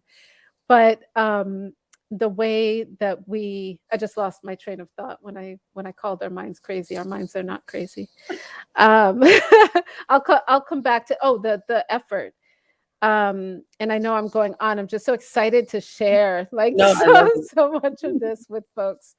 The last thing I'll say is, yes, the effort that when we bring awareness to something, that's actually where something can change. We just Mm. shine the light of awareness on it. We don't have to do anything else. There may be other practices that we're doing, but again, it's just the practices that release the healing. We don't have to feel like, oh, I have to make more effort. I'm not doing this right. That's a lot of our feeling. There's nothing for us to get right. Just Right. returning to awareness, returning to the practice, unlocking our own healing. I'll stop Right. there. Speaking, no, you have a couple more minutes.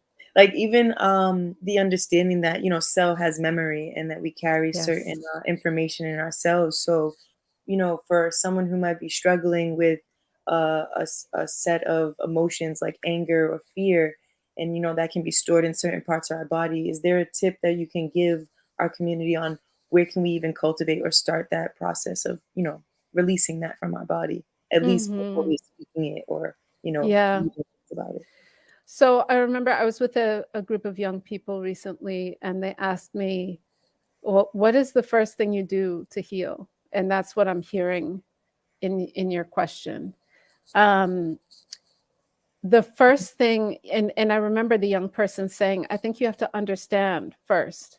Mm. And I said, you actually don't. My whole thing is that sometimes we don't, to your point about the cells having memory, our memory, we actually carry the cells of at least 132 ancestors in our bodies.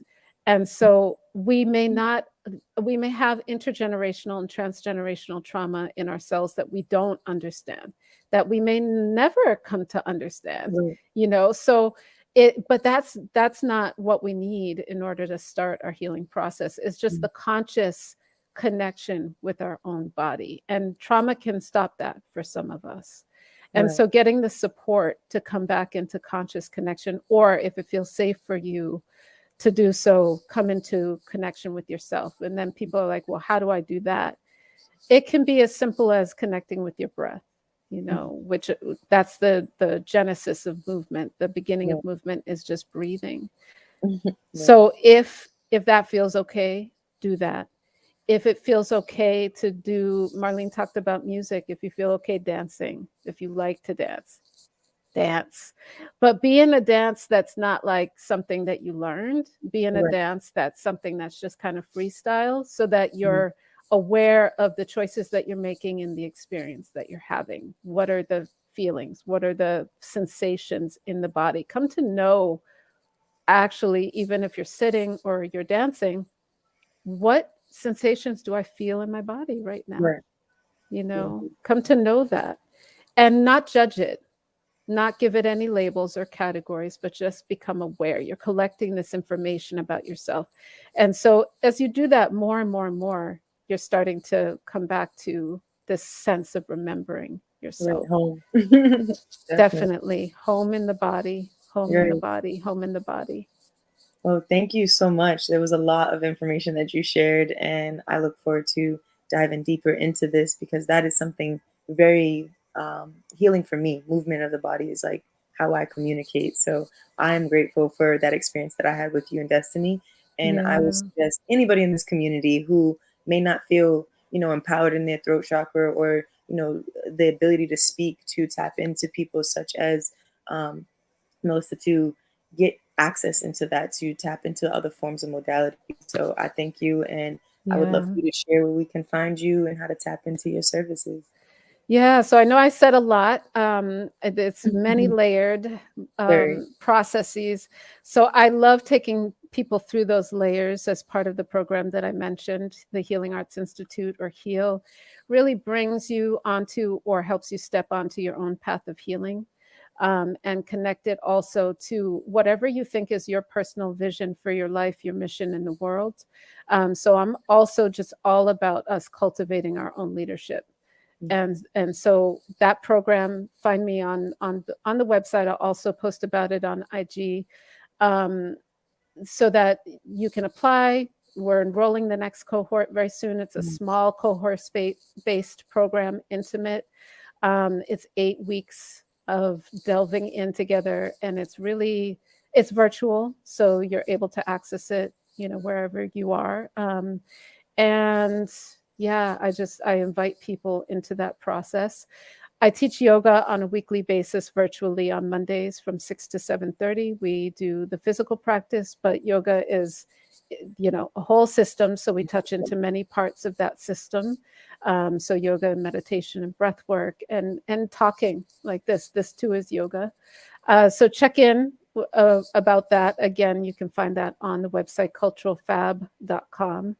And the third thing is that I'm starting an online community. We've done the soft launch of this to bring together a BIPOC-centered healing community so that we can have access to each other and to practices on a weekly basis, and to keep keep us all encouraged, as we're on this path and focused on our own healing. Well, thank you. I appreciate your time. Thank you. Yes. So good to see you again. Likewise. Peace. Peace. Thank you. Thank you. Okay, we have Born next. Up and coming Born. What's up? Ooh, I love the red. We working with the Hey, peace. Yeah. I'm doing a lot of root work recently. nice. So, and as I work on me, um, Oh, you broke up. I can't hear you.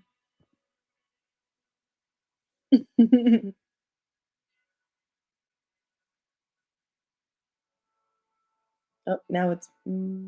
Oh, that's interesting. Just stop.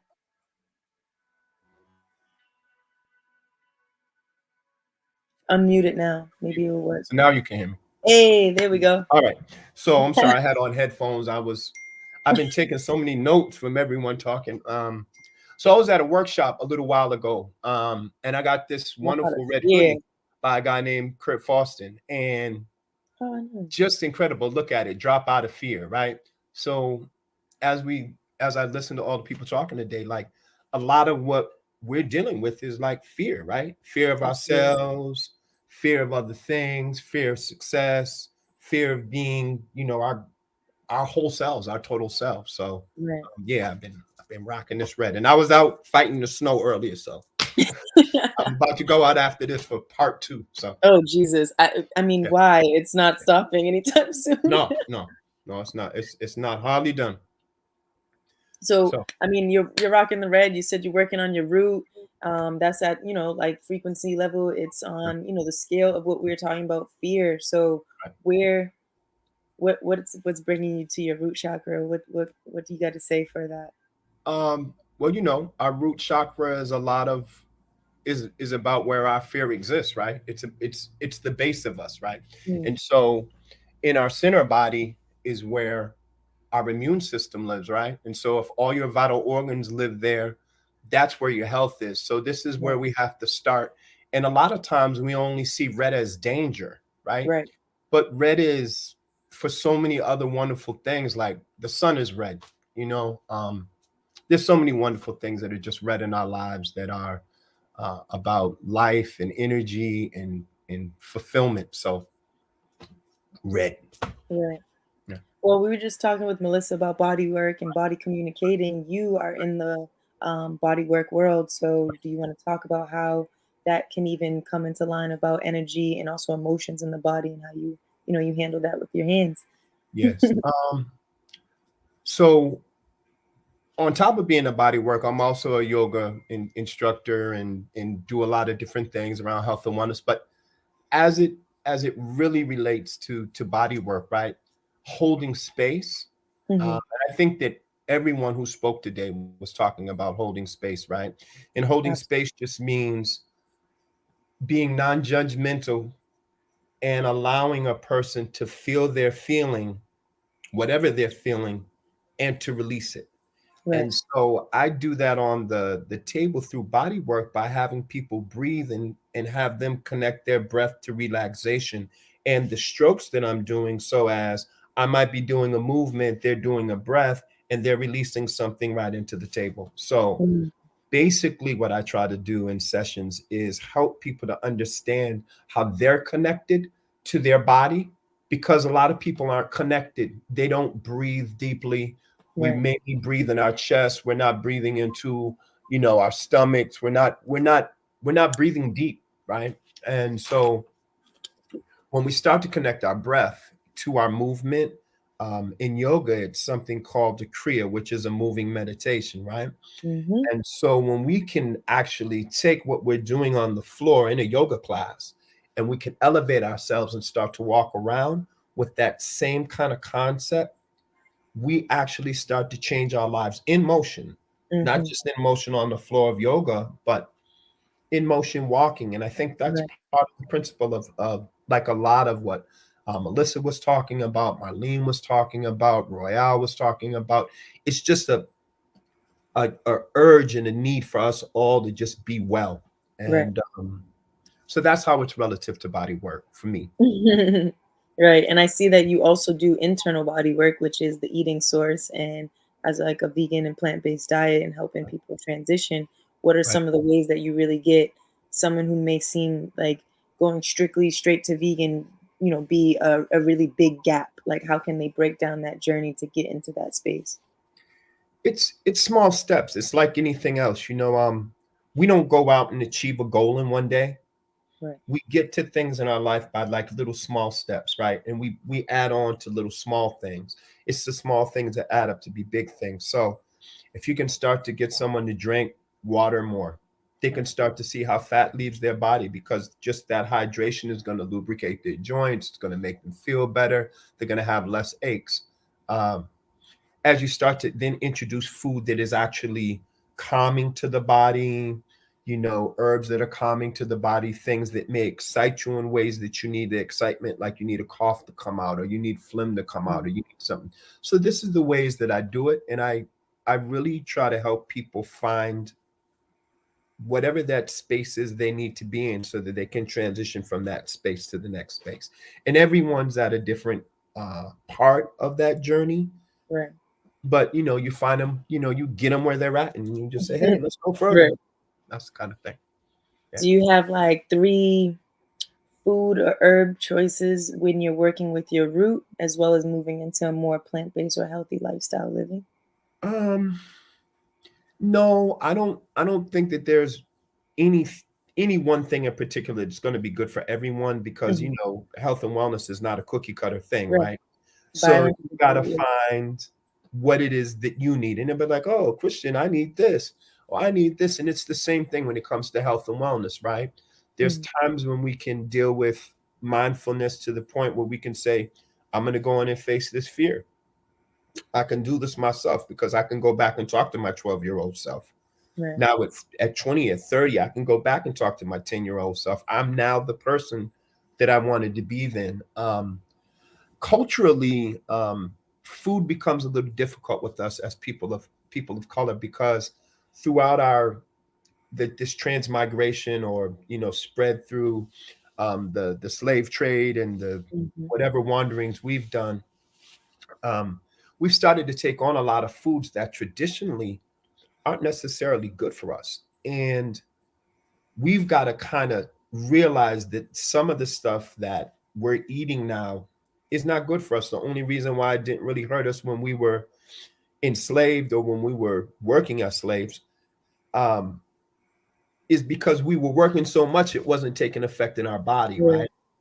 But and this is one of the things that we haven't really talked about, but if there was one generation of abuse in my family, or 2 generations of abuse, right, we know how that comes back.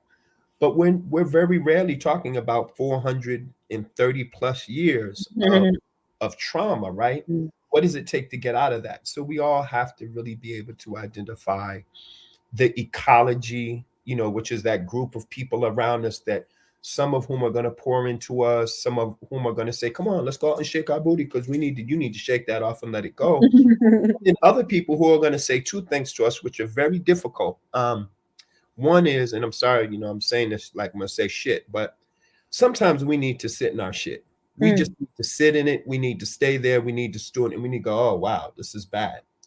But other times we need to get out of that, because we've been in that smell so long that we don't even know stinks anymore. We don't know stinks anymore. You're like, oh, that's me. Yes, absolutely. So sometimes we need that. But it's very pivotal when you get into that and you stay there, and when you get out. And so we need that group of people around us, like Melissa and Royale, and just everyone who's been on, because each one of these things is just another shard of light. It's just another piece of the puzzle. And to Melissa's point, I've in my studies, I came across something that said, time is a living soul, which covers people of color from head to toe. And on our body is an account of everything that we've gone through historically. I think her number was, I'm just writing, I think her number was like 132 million, cells or something. Cells, So just imagine that on your body, there's an account of everything that's happened. Like you as a woman, as you're here in front of me, you're carrying your daughter, your mother, and your grandmother. So that's like 4 or 5 generations in you. So a lot in all of us. So, yeah. No, thank you. I mean, didn't think you was just gonna stop right there. I know you have questions. I'll just keep blah blah. So I want to be quiet. No, I mean, honestly, the question would be like, what is next for you? What are you trying to implement in the community through your services, and where can we really find you at this point? Like, how can we tap in? Well, you can find me on Instagram, Born in Town One Life, which I think is somewhere in there. And I have a website under development. I really have developed my body work practice as through word of mouth. So I'm not like someone you're going to see all over the internet, because I really feel like it's case by case, person to person, as opposed to like it's cookie cutter and I can just have 80 people in and out. So there's that. And then the other thing is, right now I'm working on a program called Standing on the Shoulders of Giants, which is really like Eyes on the Prize Part 3. And I'm working at a wonderful place on Blue Hill Ave called The Muse, which is a building which goal is to dream, inspire, and create, like to get people to dream, inspire, and create. No matter where we are in the hood, there's this, there's like this epigenetic argument or epigenetic conversation. Epigenetics is like, because we're in a place where we can't really relax, we're always on the run. We don't get a place to be highly creative. We don't get a place to be highly imaginative, because we're always responding to needing to run or needing to go, or violence or something that happened. And so we're always like this. And so we don't get to develop ourselves fully as people. We don't get to use our imagination or our creative sides. And so that limits us creatively. And it also limits us developmentally, because who we are as people is really does come from our imagination. So what I do at the Muse is I work with a group called Project 2043-48. Project 2043, well, 2043 is the year when people of color will be, the majority in America. 2048 is the year that the Human Rights Accord reaches 100 years.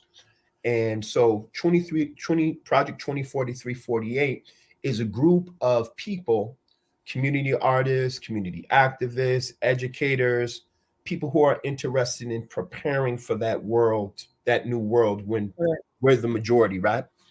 And so to that end, I'm working with a number of people at the Muse. And the Muse is just a wonderful place where a lot of different stuff happens: art, education, counseling, all these wonderful things. And so we have yoga there. We're about to start offering chair yoga, senior yoga, aerial yoga, health and wellness, like mindfulness stuff. We'll be doing some food there. We also have vaccination clinics there for people who need the booster. And we do that every Tuesday from 4 to 7. And people can just drop in. We're at 336 Blue Hill Ave. They can come and just get a booster or get a vaccine, and just need to come with whatever they have. But standing on the shoulders of giants, what I'm doing with that program is I'm actually going to look at people like Mel King and Sarah Ann Shaw and Gloria Fox, Chuck Turner, Jeep Jones, people who were pivotal in my life that made it possible for me, because of their work socio-political and economic areas, for me to be creative, like I talked about, So as a youth, I sang, I acted, I danced, I did all these things. Talk about reinvention. Right. I've been a cop. I know you're part of the breakdancing crew. I've been a break dancer. I was one of the original founders of, original breakdance groups here in Boston. Right. Dominoes that go back to, Dancing Against the Floor Lords. And so there's all this stuff. But standing on the shoulders of giants is really what I'm into right now. And I have a couple of community partners, UMass Boston, partnered with the South End Technology Center, partnered with UMass Boston, UMass Hip Hop Archive, UMass, there's a hip hop road show. So what we're doing there is we're collecting the stories of elders that people don't know anymore, that people may have never learned about and have forgotten. We want to educate people to who those people are so that we can recognize them. We in the hood have a respect for our grandmothers and grandfathers because we know them, right? But we don't always respect or understand who someone's grandmother or grandfather is, and they can be just as powerful or just as fantastic. But what I like to think is, like what Eyes on the Prize did, you have to show people, right? And you have to show everyday people in the everyday struggle, because the everyday person, when they understand what their power is, they'll know that if they can tell their story, that's their superpower, right? Yeah. When we as oppressed people tell our stories, that's our superpower, because now we all have a shared history and shared knowledge of what to do and what's been done to us. And we can now work as a collective because we're working with mutual respect and love and understanding. So the standing on the shoulders of the giants it starts with elders, but we're going to be interviewing youth. We're going to be interviewing people that are relative to hip hop. Another one of our community partners is Yvette Wilkes, Evolution of Hip Hop, Somerville. So we'll be working around the summer, around the city this summer, putting that program together, which will be basically collecting oral stories and history and tradition and putting them together and creating an archive where you can see that work, or you can go and access that work. And so eventually I hope to be like just interviewing like everyone on this panel should be like interviewed, because absolutely they're all people, you know, yourself included, and the people who put it on, because we're all people who are creating space for people to be imaginative, to be creative, to use their intelligence, to tap into themselves and to find themselves and to be part of a community. And when you build community, you build something different, because you see cities build neighborhoods, groups, you know, people who are in love with what they do. We build community, and community is something that no one can really touch. So that's what I'm doing with Standing on the Shoulders of Giants. And outside of the hip hop piece, there will be a piece on, of course, the civil, you know, the civil and social justice and the economic things. So that's what I'm doing moving forward. I will be back in the garden this summer in Lower Roxbury. I will be taking stuff from ground to grub. I'll be showing a lot of people what I'm growing and why I'm growing it. I'll be doing a lot more stuff with herbs, and I'm going to start YouTube just to do some vegan cooking and let people see you can make this or you can make that. And that's primarily it.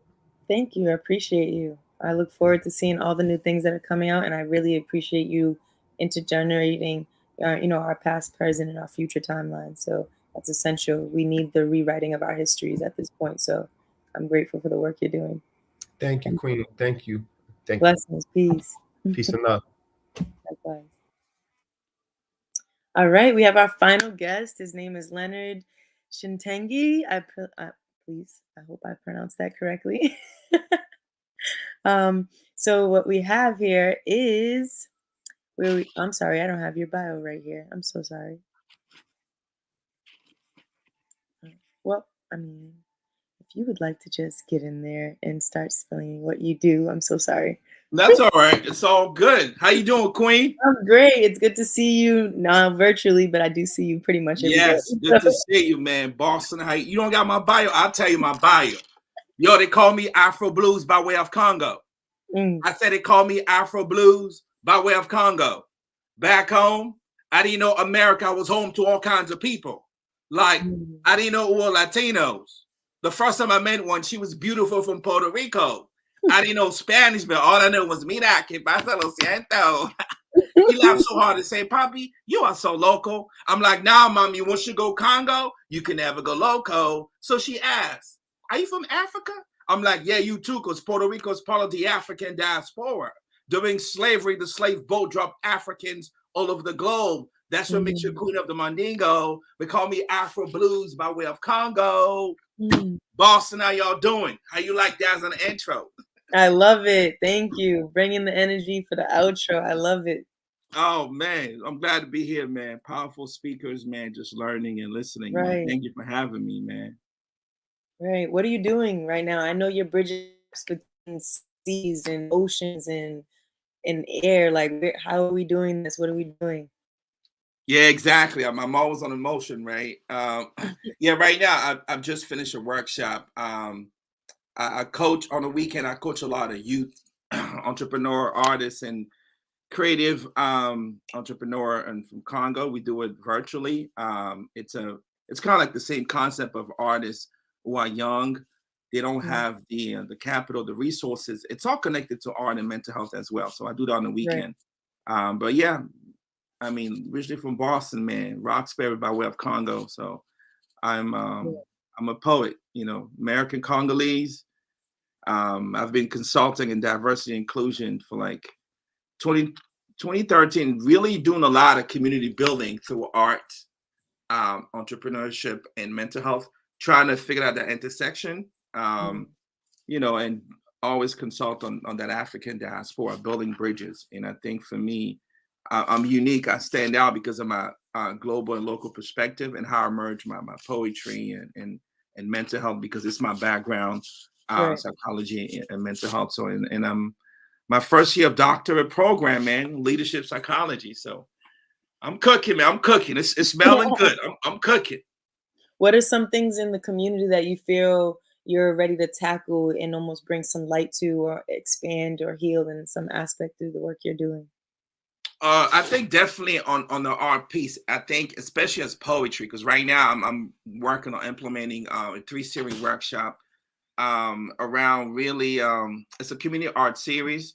So it's going to be trying to connect spoken word performing arts and multidisciplinary art as a way to really to address all the social issue and the systematic issue, but I'm doing through the art way. So I'm going to have a workshop titled Mental Health and Eruption of Stress During COVID-19, you know, and how we processing that, you know what I'm saying, how we navigate into our trauma. And then I'll do another workshop on Blackness is an invisible backpack that Black people carry. You know what I'm saying? And then the third one will be societal transformation of empowerment born out of trauma. So the title of the workshop is called Koma Loba.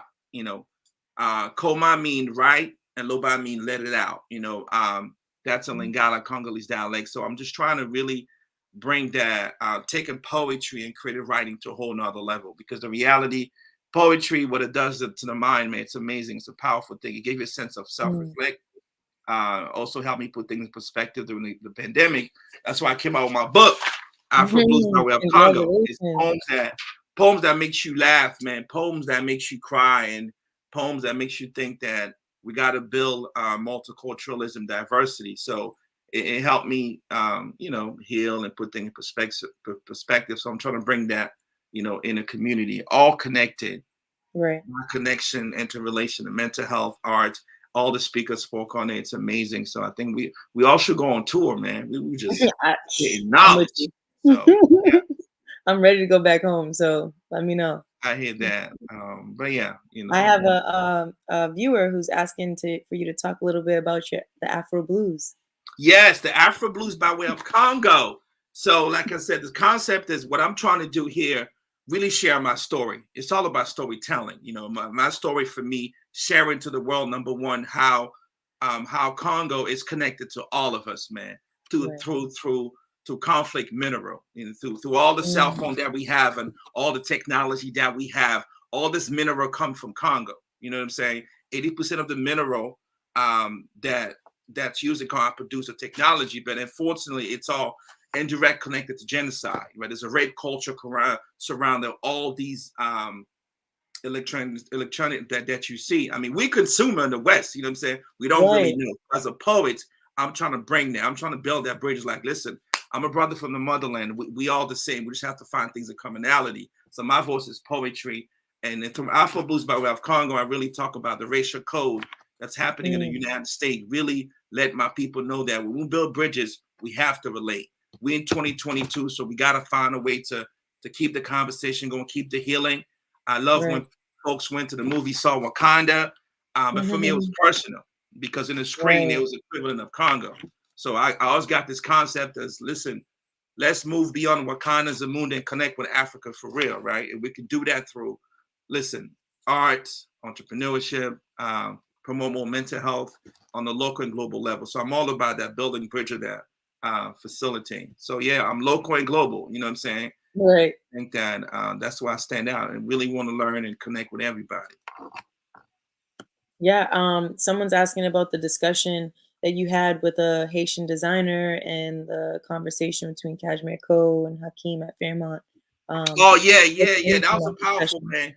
Listen, this is what mental health is all about. The ability for men to sit down, you know what I'm saying? Artist, entrepreneur, engage, talking about the pandemic, talking about Boston creative economy, how we all impacted, talking about all what we're doing. And I think it really it hit home for me because I work with a lot of men in group setting, especially mental health.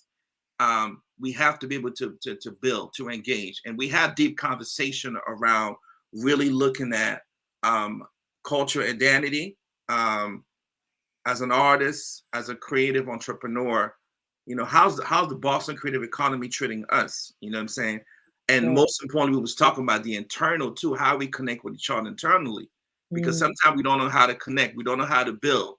So we had a deep conversation around so many factors, really talking about art, entrepreneurship. But I love the fact that we really dive into, I think we was talking about even the Harlem Renaissance. You know, that's a powerful movement of the 1930s. It was a movement of poets, man, painter, sculptor, writers. So we got to bring that back, you know, and really focus on creative leadership, you know, collaborative leadership, artistic innovation. And I think that's really what it's about, man. We got to keep going. So Do you Yeah. actually hold a space specifically for men to share, or is this impromptu? Like, is there somewhere where other men and creatives can, approach that? Yeah, definitely. Well, I mean, I do it virtually now. It's kind of like Right. by appointment. I think I consult with various mental health agency in the past. So I always have access to work with men. But right now, what I'm doing is I'm working on this Koma Loba project. But if you definitely want to connect, I'm willing to facilitate a whole more space. I even had, especially for mental health, when we talking about men, I even created a workbook journal, for men, especially fathers, because I'm big on fatherhood engagement, man. I'm also affiliated with a Thank couple you. organization that do mental health, where it's all about really for us men to keep staying vulnerable. You know what I'm saying? Write it out your emotion, learn how to navigate your thoughts, stay present. I think we come a long way. I've worked with different population from immigrant, because I'm from Africa, and also really men and then fathers. And I think right now I'm just trying to figure out holding all these virtual space per schedule. I know the pandemic kind of hate my practice. I lost speaking engagement workshop, so I'm kind of back on track. Right. But yeah, shout out to Fairmount Innovation Lab. Right. Doing some project, man. It's going down. We've got amazing consulting in the building, amazing leaders. So I can't wait. Nice. I appreciate you. Thank you for coming in. I look forward to actually bridging those gaps with you in terms of like our homes, our spaces back home and stuff, and bringing Africa here and Boston and United States over there, Yep. especially through the arts and culture. I feel like there's so much untapped Woof. activity that it's just like, I don't know, it's just beautiful back home. I can tell, and I just know Yeah. there's so But we much. can't do it alone. We just got to do it together. You have to. We just got to do it together. So yeah, definitely let's do this, man. I appreciate the space. We got to keep going. We can't stop now. The gift that you have is the gift to your community, man. The gift that you have is the gift, to your country, to the continent. Let's do it, Right.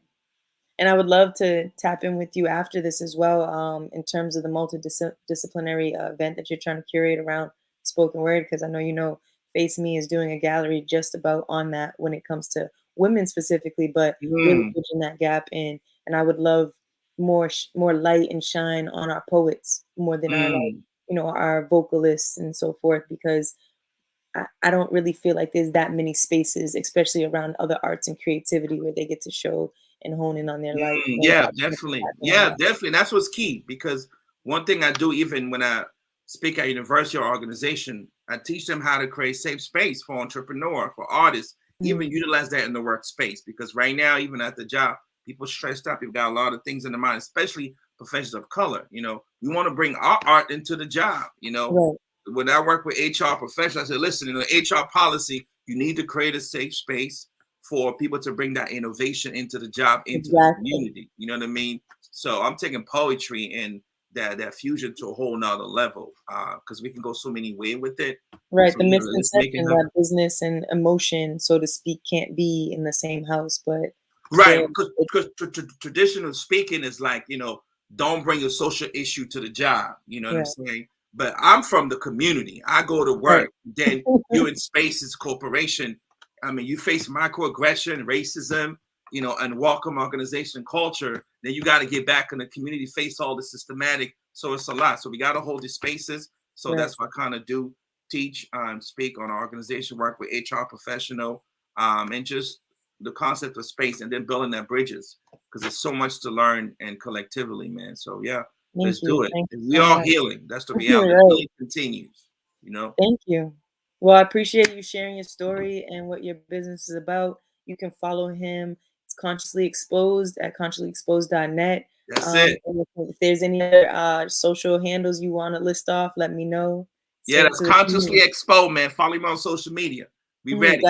Shout out to all the speakers, man. I know some of them. Melissa, Born was amazing. Royale, I've been trying to connect with this brother for a while, but we will connect all of us, man. Let's keep going. Shout out to Akeem and Justin. Definitely. Thank you. Thank you all. Peace, Queen.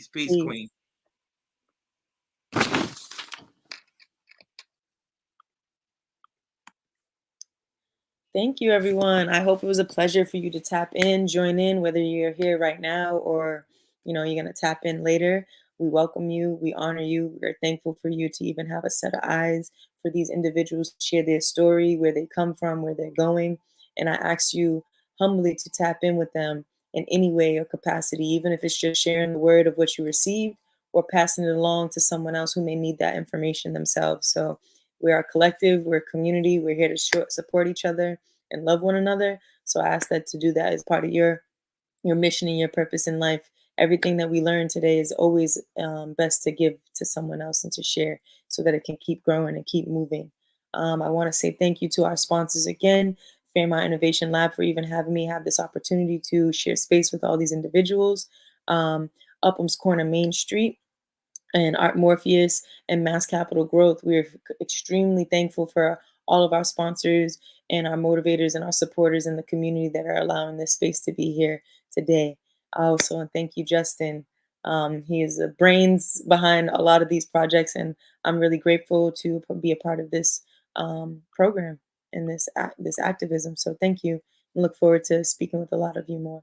And peace. Thank you, Kurt. Thank you, Malika. It's good to see you. I love everyone, and thanks for joining. My name is Christian. You can find me at This Is Christian, as you see in my tag, and tap into any of the other resources that are in Fairmount. I will be there as well. If you would want to check in, want to tap in, you want to be one of the next guests, feel free to reach out to us. Thank you.